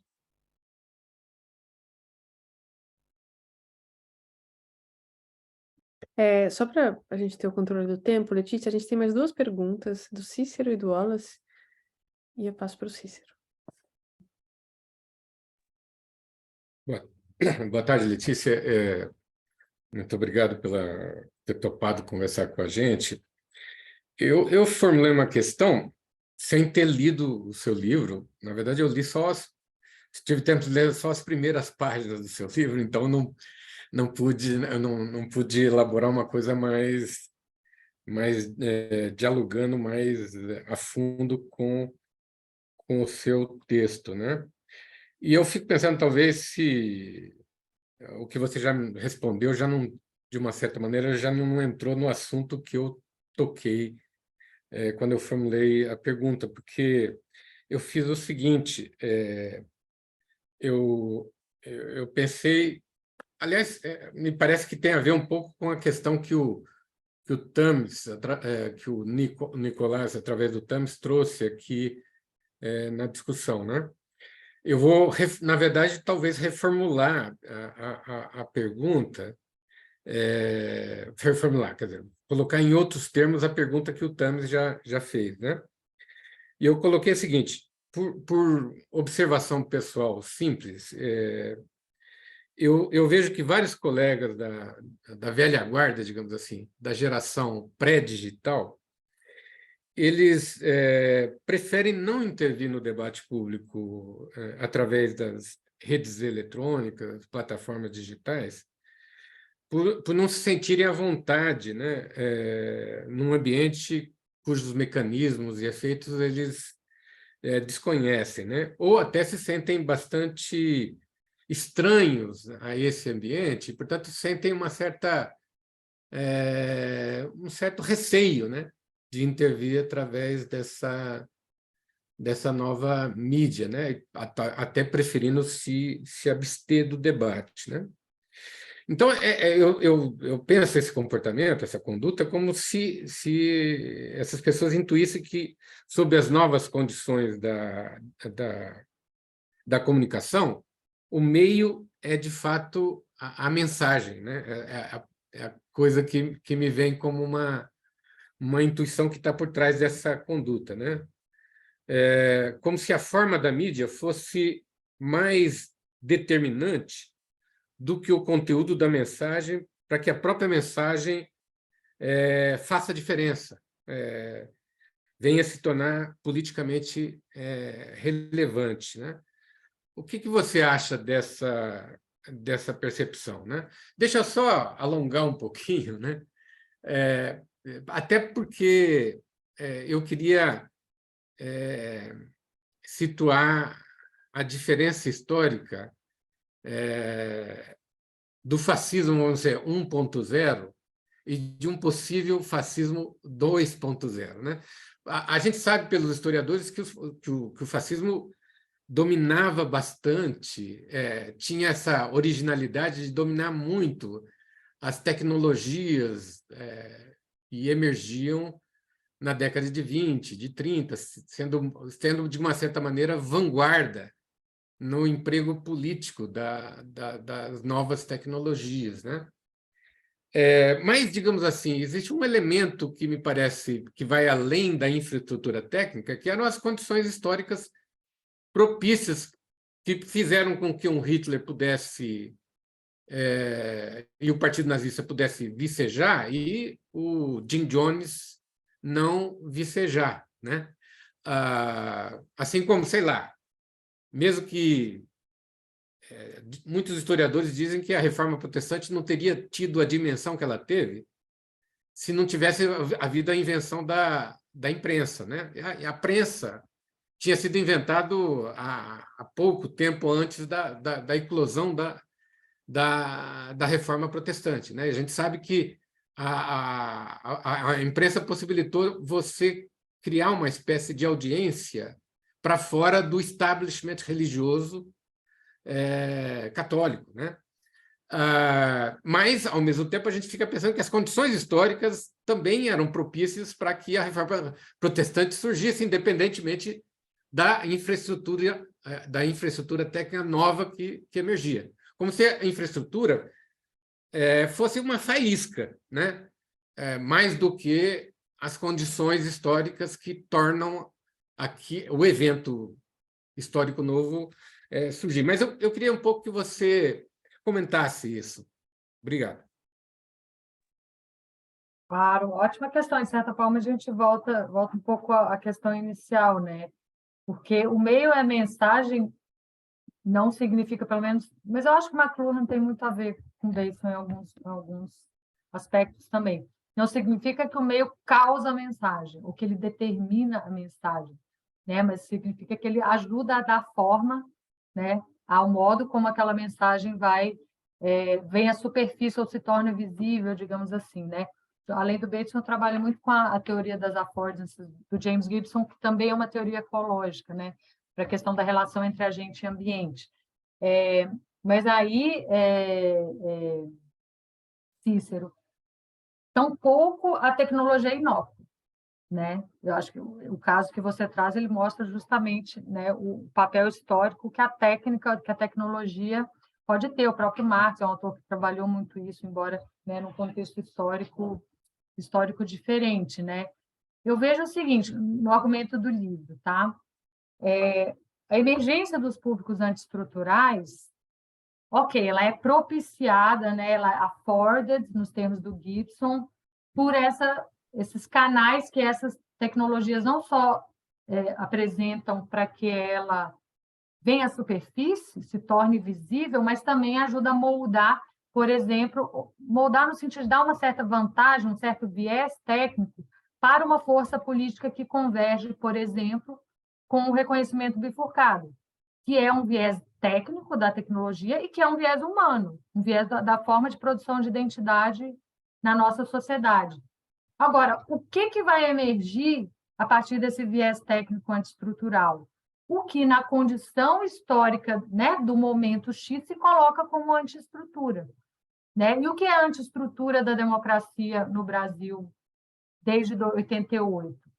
Em retrospecto, é óbvio que o Bolsonaro emergiria como um líder carismático se a gente tivesse um momento antiestrutural forte. Porque desde que ele virou deputado, ele é essa antiestrutura, só que ele estava na margem, né, dizendo que a ditadura devia ter matado mais, que devia, né, a democracia, enfim, essa ressignificação da democracia como expressão da vontade do povo, sendo o povo concebido no modo como eles concebem o povo, que é só o grupo deles, né, que é só o povo autêntico, o cidadão de bem, etc. Né? Então, eles se veem como democratas, né? Por isso que é a dupla inversão, não é exatamente uma oposição. Eles veem a gente como ditador, né? Eles veem a democracia liberal como ditadora, como autoritária, e eles como os verdadeiros democratas. Isso eu concordo totalmente com você. O que vai emergir como antiestrutura é o que está naquela posição histórica, naquele momento X. Né? A estrutura é vazia de conteúdo, né? O que vai, e eu gosto da abordagem da ecologia da mente, porque estrutura e conjuntura não estão separadas, né? Nisso lembra muito o estruturalismo na antropologia, o pós-estruturalismo, mito, história, né? O que a estrutura faz é, de certa forma, abrir a história para o mito, né? Que é um pouco o que o Lévi-Strauss, relendo ali um pouco através do Lévi-Strauss. E o mito como sendo esse elemento de um núcleo cultural eterno, atemporal, a família, Deus, etc., liberdade, que se torna uma força política nesse momento liminar, né? No momento de crise, no momento de emergência antiestrutural.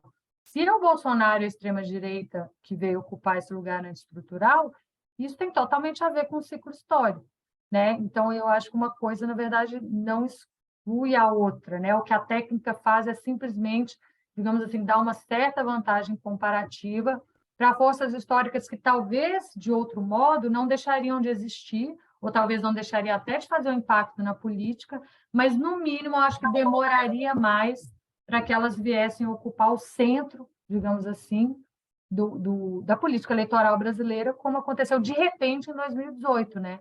E eu acho que esse de repente, não só no Brasil, eu acho que algo que também reforça esse papel da técnica, da infraestrutura, é essa emergência numa janela relativamente curta desse tipo de liderança populista de extrema-direita, não só no Brasil, mas em vários países, e tudo isso no período pós-2008, porque 2008 não foi só a crise do neoliberalismo, né? Foi a partir daí que o modelo da plataformização se consolidou como o modelo hegemônico de internet. A internet pré-2008 tinha rede social, mas não era ainda a internet plataformizada com nível de conexão, de economia de dados que a gente tem hoje. Então, óbvio que a dimensão técnica desempenha o papel, mas você está certíssimo. Inclusive, é o contexto histórico que vai definir, ou ajudar a entender a diferença entre países. Né? Por que no Brasil foi um Bolsonaro, na Índia foi um Modi, que tem um discurso estruturalmente parecido, mas o conteúdo é anti-muçulmano, é outra, né? Na extrema-direita na Europa vai ter outro, às vezes, né? Enfim, tem esses populismos de centro aí que já emergiram também em outros contextos, né? Então, acho que conjuntura e história, conjuntura e estrutura, né? Técnica e cultura, nesse sentido, não estão separados. Eu acho que a ecologia da mente ela já parte um pouco desse pressuposto. Né? Eu fico perguntando, só para continuar um pouquinho, aí só para você especular, será que nós chegamos a um estágio da infraestrutura técnica que você tem um salto de qualidade que não teve anteriormente? Por exemplo, a integração das pessoas à mídia hoje mais forte do que... Você mencionou, por exemplo, a velocidade, né? Que me parece que é um elemento muito presente, né? Uma aceleração muito grande dos contatos por conta dessa tecnologia que nós não conhecíamos antes, né? Isso faz, por exemplo, fake news não é propriamente, ela não é a rigor, ela não é uma novidade. Produzir mentira de propósito e comunicar, né? É só lembrar a famosa história da União Soviética na época do Stalin, né? Você tinha fotos que eram alteradas, né? Fotos em que o Stalin não, Trotsky estava lá você tinha uma técnica para pôr a foto que o Trotsky não estava lá, né? O fascismo fez isso, né? Fake news não é uma novidade a rigor. Porém, o fake news com a rede eletrônica, aí... Porque a gente pensava o seguinte, numa situação anterior, fake news é resolvido pela própria liberdade de expressão. A liberdade de expressão vai corrigir a informação, não só a informação, sei lá, errada, mas a informação falsa, né? Mas hoje, a gente percebe que o efeito da fake news é tão rápida que a simples resposta liberdade de expressão resolve o problema já é uma resposta que parece não estar à altura do efeito danoso que ela produz. O que faz com que, sei lá, os juristas comecem a pensar, bom, precisamos controlar o intercâmbio dos contatos na rede, porque o fake news produz um efeito danoso muito rápido, né? Não dá tempo para fazer a correção normal, né? Claro que isto, se avançar, em algum momento a democracia vai sair prejudicada, ainda que a gente ache que seja inevitável ter que combater a fake news através de algum tipo de controle. Então, eu fico pensando se nós chegamos a um estágio da infraestrutura técnica e comunicacional que muda mais profundamente, né? A maneira como você pode pensar a relação entre conjuntura e estrutura. Sim, e eu acho que a temporalidade, você está certo, assim, ela é bastante central nesse sentido, não só no sentido de que o que viraliza é o que é informação de má qualidade por definição, né? A economia da atenção valoriza, o sensacionalismo valoriza a mentira, valoriza. Tem isso também, mas tem aí pegando de novo pela ecologia da mente, tem um elemento, uma dimensão em que a arquitetura algorítmica dessa temporalidade de crise permanente, onde são eventos o tempo todo, conteúdos vindo, e a gente tem que responder, e a gente tem que clicar, e a gente tem que visualizar, isso coloca o usuário humano num estado atencional que, para o Bateson e outros autores também, ele é diferente do estado atencional quando você está num período linear. Seria, por exemplo, de um debate na esfera pública. Né? O podcast você ainda consegue ter uma interação, um debate desse tipo, mas debate em rede social, por exemplo, o mesmo aplicativo de mensagem, eu acho que, por definição, você não vai ter debate, você não vai ter produção de conhecimento, você tem outra coisa, mas produção de conhecimento não existe estrutura, não existe temporalidade para isso. Né? Ou seja, coloca o usuário humano num estado atencional de reatividade, né? E os estudos, por exemplo, de teoria da conspiração, e de fato eles apontam que, historicamente, teoria da conspiração é o normal, é o modo como o senso comum, o conspiracionismo é o modo como o senso comum entende o mundo. Só que até então o senso comum respeitava, digamos assim, esses intermediários autorizados, os especialistas, né, os acadêmicos, os jornalistas, os líderes políticos, enfim, que mediavam, né, a realidade a partir de uma outra lógica. Eles confiavam nesse sistema de peritos ali que eu chamo em algum momento no livro, né? Mas quando você passa a ter essa lógica periférica, que é a lógica conspiratória, por exemplo, né, o que é essa abertura de um estado liminar aí para falar com Turner, né, que é um estado de crise permanente, o que ela faz é permitir com que esses elementos que num período ou numa estrutura mais linear são periféricos, que eles vão ocupando o centro, que eles vão ditando, digamos assim, a lógica, né, do sistema sociotécnico. Então, acho que a questão das fake news também vai muito por aí. O problema não é que elas não são novidade, não, claro que não. Né? A questão é que você vai perdendo o sistema vai perdendo a capacidade de discernir fato de ficção, que é um código para o Bateson, é um código central da sociabilidade mamífera. Não é nem só humana, mamífera. O código amigo-inimigo, que é o código de fronteira de grupo, né? Que é um código de identidade. Entre o Homo sapiens é um código de identidade, um código social.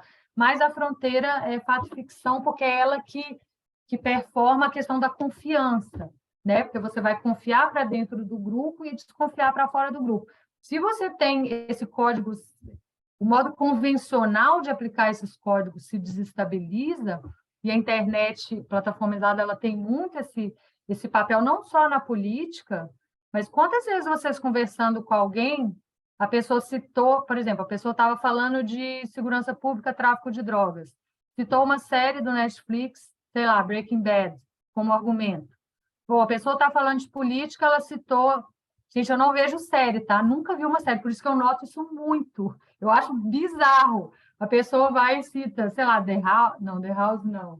House of Cards, né? No meio de uma conversa sobre né? Algo ficcional, no meio de uma conversa sobre algo que deveria ser factual ou real. Ou seja, não é da extrema-direita. Isso é do ambiente de internet que a gente tem hoje, que é esse colapso de contextos que a literatura chama, né? O colapso de contextos entre fato e ficção e entre público-privado, que é um outro que também vem sendo bastante já estudado pela literatura. Então, essa é a lógica desse ambiente de mídia. Né? E quando você tem isso, é óbvio que uma desestabilização que vai favorecer a extrema-direita, porque a extrema-direita, historicamente, fascista e outros, ela cresce justamente em cima da desestabilização, né? Desses códigos diante de um centro, por isso que ela é sempre conspiracionista, né? Isso a gente vê nos nossos dados. Todo o público extremista é necessariamente um público conspiracionista. Eles são o mesmo fenômeno, né? Porque o conspiracionista ele já está no extremo do sistema, ele já se desengajou do centro, né? Ele já desconfia do centro, ele não confia mais naqueles intermediários, e ele está buscando, né? Por isso que a literatura fala muito, né? Do usuário conspiratório como um seeker, né? Um buscador. Ele não está construindo conhecimento, ele está buscando algo que ele não encontra mais no público convencional, ele vai buscar, e ele é facilmente capturado no contexto de hoje por esses influencers conspiratórios. Inclusive, o modo de comércio internet permite que haja uma conexão muito fácil entre as várias teorias da conspiração, né? E uma vai reforçando a outra, sendo que num contexto pré-digital elas existiam, mas elas estavam meio que separadas, né? Então eu mesmo, confesso, aquela lá que o homem não pisou na lua, quando eu era adolescente, eu Eu era dessa daí, mas era meio que só essa, né? Aí cada um tinha do ET, o outro tinha dos reptilianos. Agora, os algoritmos trazem tudo. Então, o buscador humano e o buscador não humano, eles convergem num comportamento de reforçando o pensamento conspiratório. Isso vai afastando as pessoas desse centro. Nem todas vão se radicalizar, né? Nem todas vão ser capturadas por públicos extremistas, propriamente ditos, mas aumenta essa probabilidade, porque a pessoa, pensa lá naquele atrator que eu trago no livro, né? Aquela pessoa ela já está se afastando do centro, né? E na medida em que ela vai perdendo a confiança nesses mediadores, para ela ser capturada por um público antiestrutural desse tipo, né, que seria uma teoria da conspiração mais convencional, que geralmente está no YouTube, está no Telegram, está no WhatsApp, não está exatamente na internet de superfície, né, você aumenta a probabilidade desse tipo de coisa acontecer. E aí eu coloco também algo que é dessa mídia, que não tinha tanto na outra, que é essa capacidade, essa propriedade ecológica propriamente dita, que a gente vê nos dados computacionais também. Então, por exemplo, o canal que incute a dúvida, a desconfiança no sistema, por exemplo, eleitoral, ela não precisa ser o mesmo que vai radicalizar a pessoa para a extrema-direita, né? Então, uma Jovem Pan, Brasil Paralelo da Vida, que está na superfície da internet, ela vai afastar aquela pessoa, aquele usuário, né, do centro, dos mediadores centrais, e ele vai estar ali na beiradinha do sistema, pronto para cair numa das tocas de coelho que não está no YouTube, não tá, que vai estar no Telegram, que vai estar no Instagram, que vai estar no Getter, né? Ou seja, né, o agente permite que se distribua as funções, digamos assim, quando num contexto pré-digital, uma seita, por exemplo, né, um culto, né? Era o mesmo recrutador, o mesmo agente, digamos assim, o mesmo grupo que recrutava, né, a pessoa e que radicalizava ela depois, levava ela lá para a fazenda, para o acampamento, isolava ela da sociedade, né, para esse processo de radicalização. Então, você tem uma ecologia desse tipo de processo que não era mais linear, digamos assim, antes da internet, né?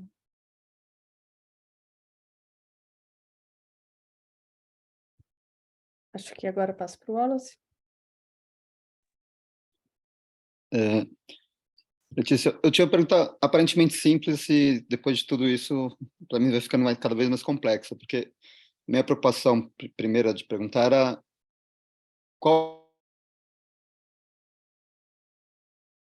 a ver desde num campo institucional até o dia a dia, onde a gente estaria mais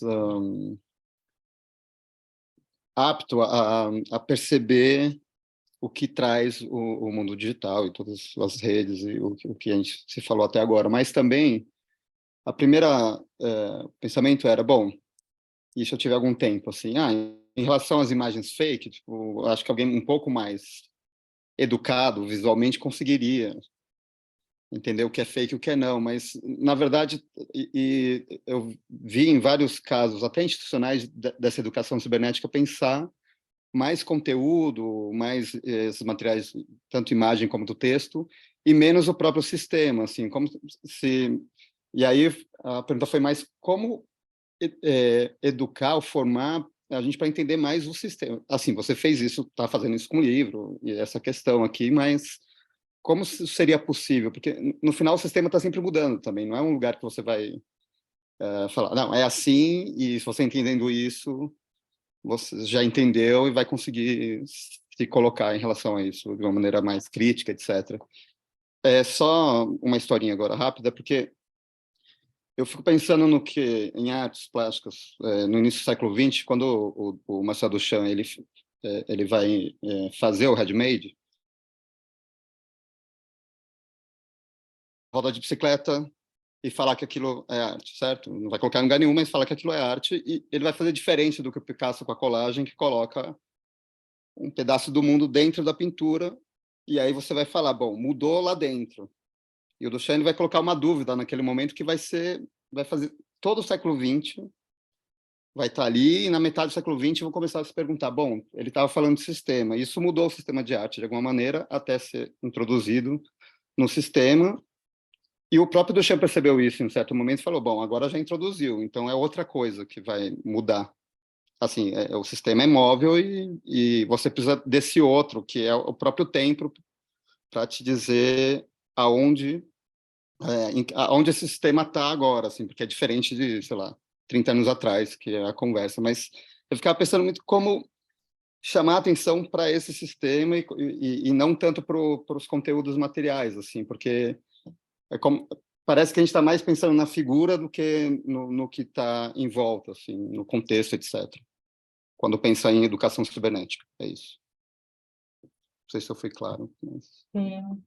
Legal, Wallace. Não, eu acho que você está num ponto importante, né? Porque você educar a pessoa para ver a infraestrutura, você está dando uma autonomia para ela, né? Digamos, isso é muito importante hoje, porque a nossa sociedade hoje está muito individualista, né? Essa coisa da liberdade de expressão, né? Eu acredito no que eu vejo, eu acredito no que eu, né? Que é muito a base dessa coisa dos públicos conspiratórios também.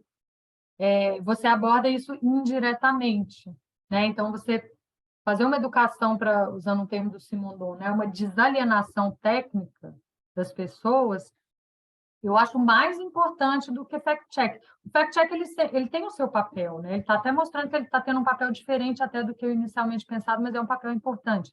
Mas em termos de educação midiática, né? Eu concordo com você, é muito mais importante abrir a caixa preta da tecnologia do que ficar batendo o martelo ali de o que é verdade, o que não é, né? Ou identificar o que é verdade, o que não é. Porque hoje em dia, bom, pelo menos o argumento do livro é que nesses públicos a noção de verdade ela passa por 3 camadas, que é diferente do sistema de especialistas anterior, onde você confia no especialista, né?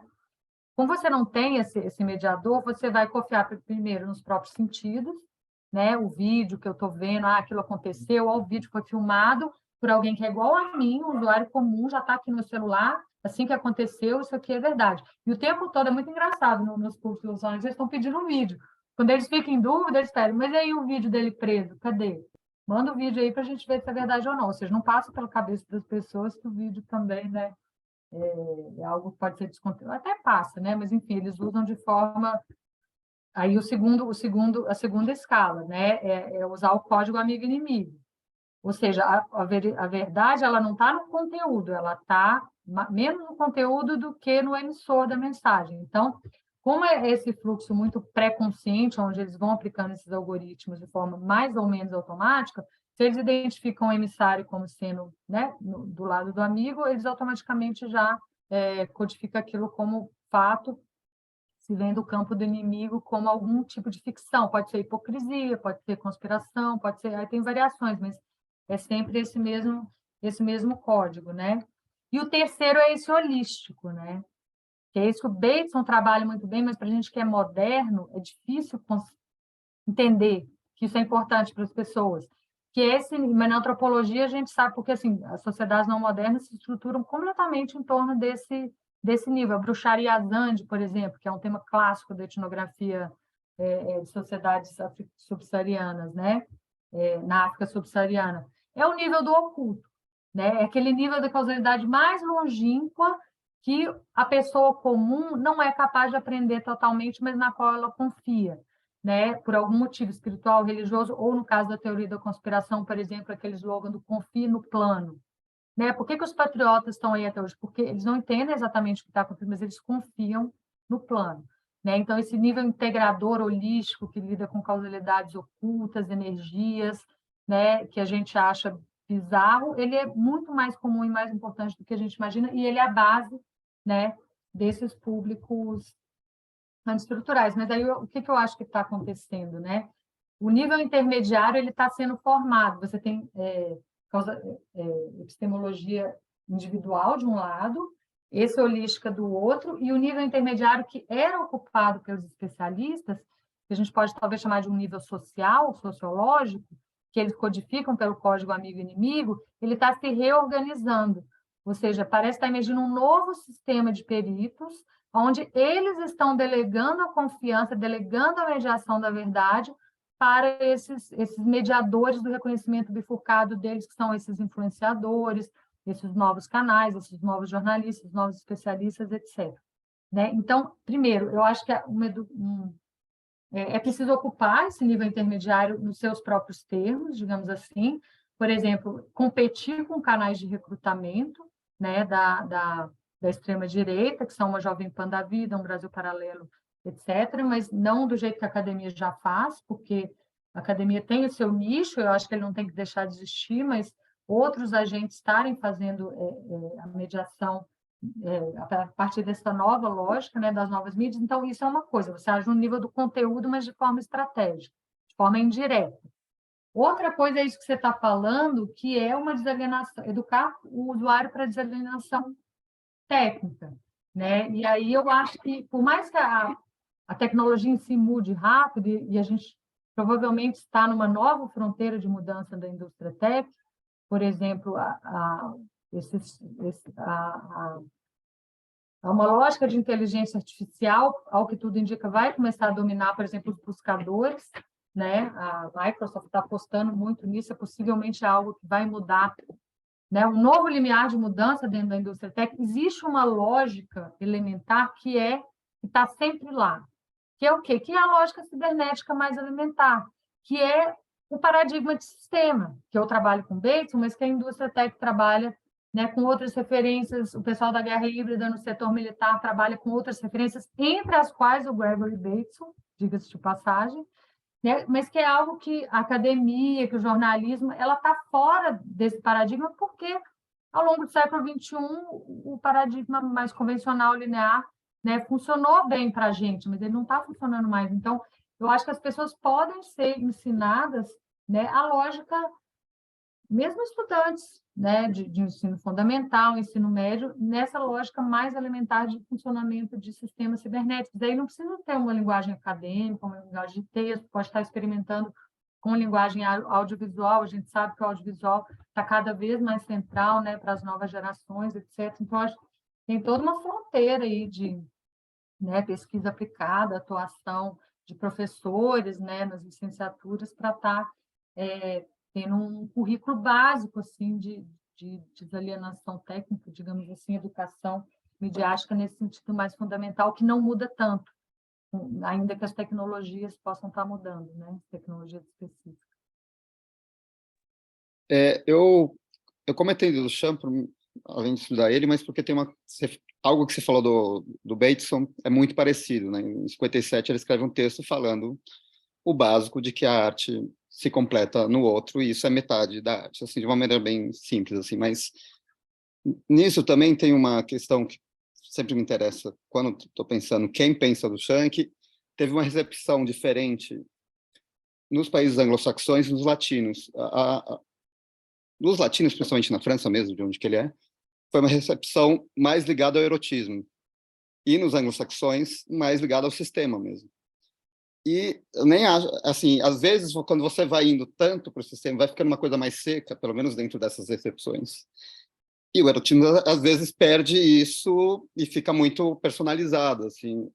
Então, só estou comentando isso porque eu acho que também esse lugar é importante, assim, como esse encontro entre sistema e erotismo. E eu acho que quando você apresentou o livro no começo, e o próprio livro, né, na leitura, eu acho que isso entra bastante, assim.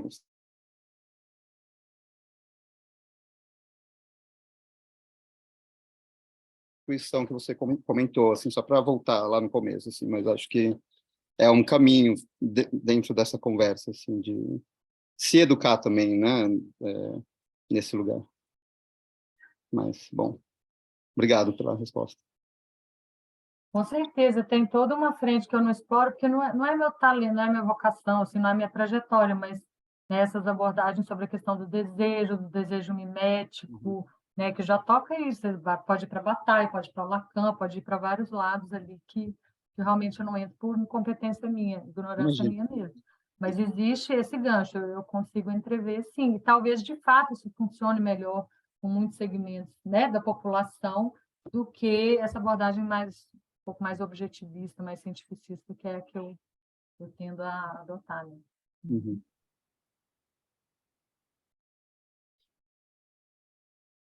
Pessoal, então, acho que vamos caminhando para o final, né, de mais essa prosa.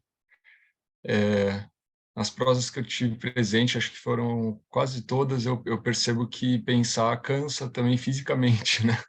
Porque eu começo a olhar aqui para cada um de nós e a gente está exaurido, né? De pensar o intelecto, mas o corpo vai cansando, ele tem um limite também, né? Queria agradecer em nome dos editores, em nome da revista, a Letícia, que topou essa conversa, que é sempre uma conversa exigente, porque a gente quer alongar e pensar tudo que é possível a partir, né, do que a pessoa traz. Então, primeiro agradecer, falar que essa prosa vai estar no próximo número da revista, né? Não lançamos número ainda esse ano, mas o número próximo já está no forno, já está com aquele cheirinho aí no ar, já está quase chegando. E lembrar quem está ouvindo que agora, além da prosa, além da roda, além da própria revista, a gente inaugurou uma sessão de colunas, né? O Marcelo escreveu a primeira, já tem a do Douglas também, e vamos seguir adiante com as colunas para ter uma interação menos distante assim do que os números, né? Uma interação mais corpo a corpo aí com o real, digamos assim, tá?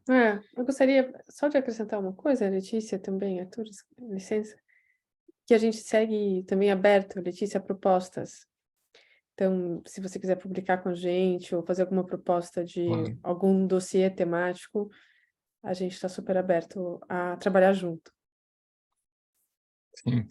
E dizer para a Letícia que eu acho que eu fico muito curioso em ver o autor, né? Assim, eu leio o livro e eu fico reparando no estilo da escrita e se o autor, em alguma medida, reflete esse estilo. E eu acho que o seu estilo de pensar e de falar é tão complexo e tão bem fundamentado quanto aparece de fato no livro, mas ao mesmo tempo você transmite isso com uma didática e de uma forma que estimula o diálogo. Então, muito obrigado mesmo pela participação, Letícia.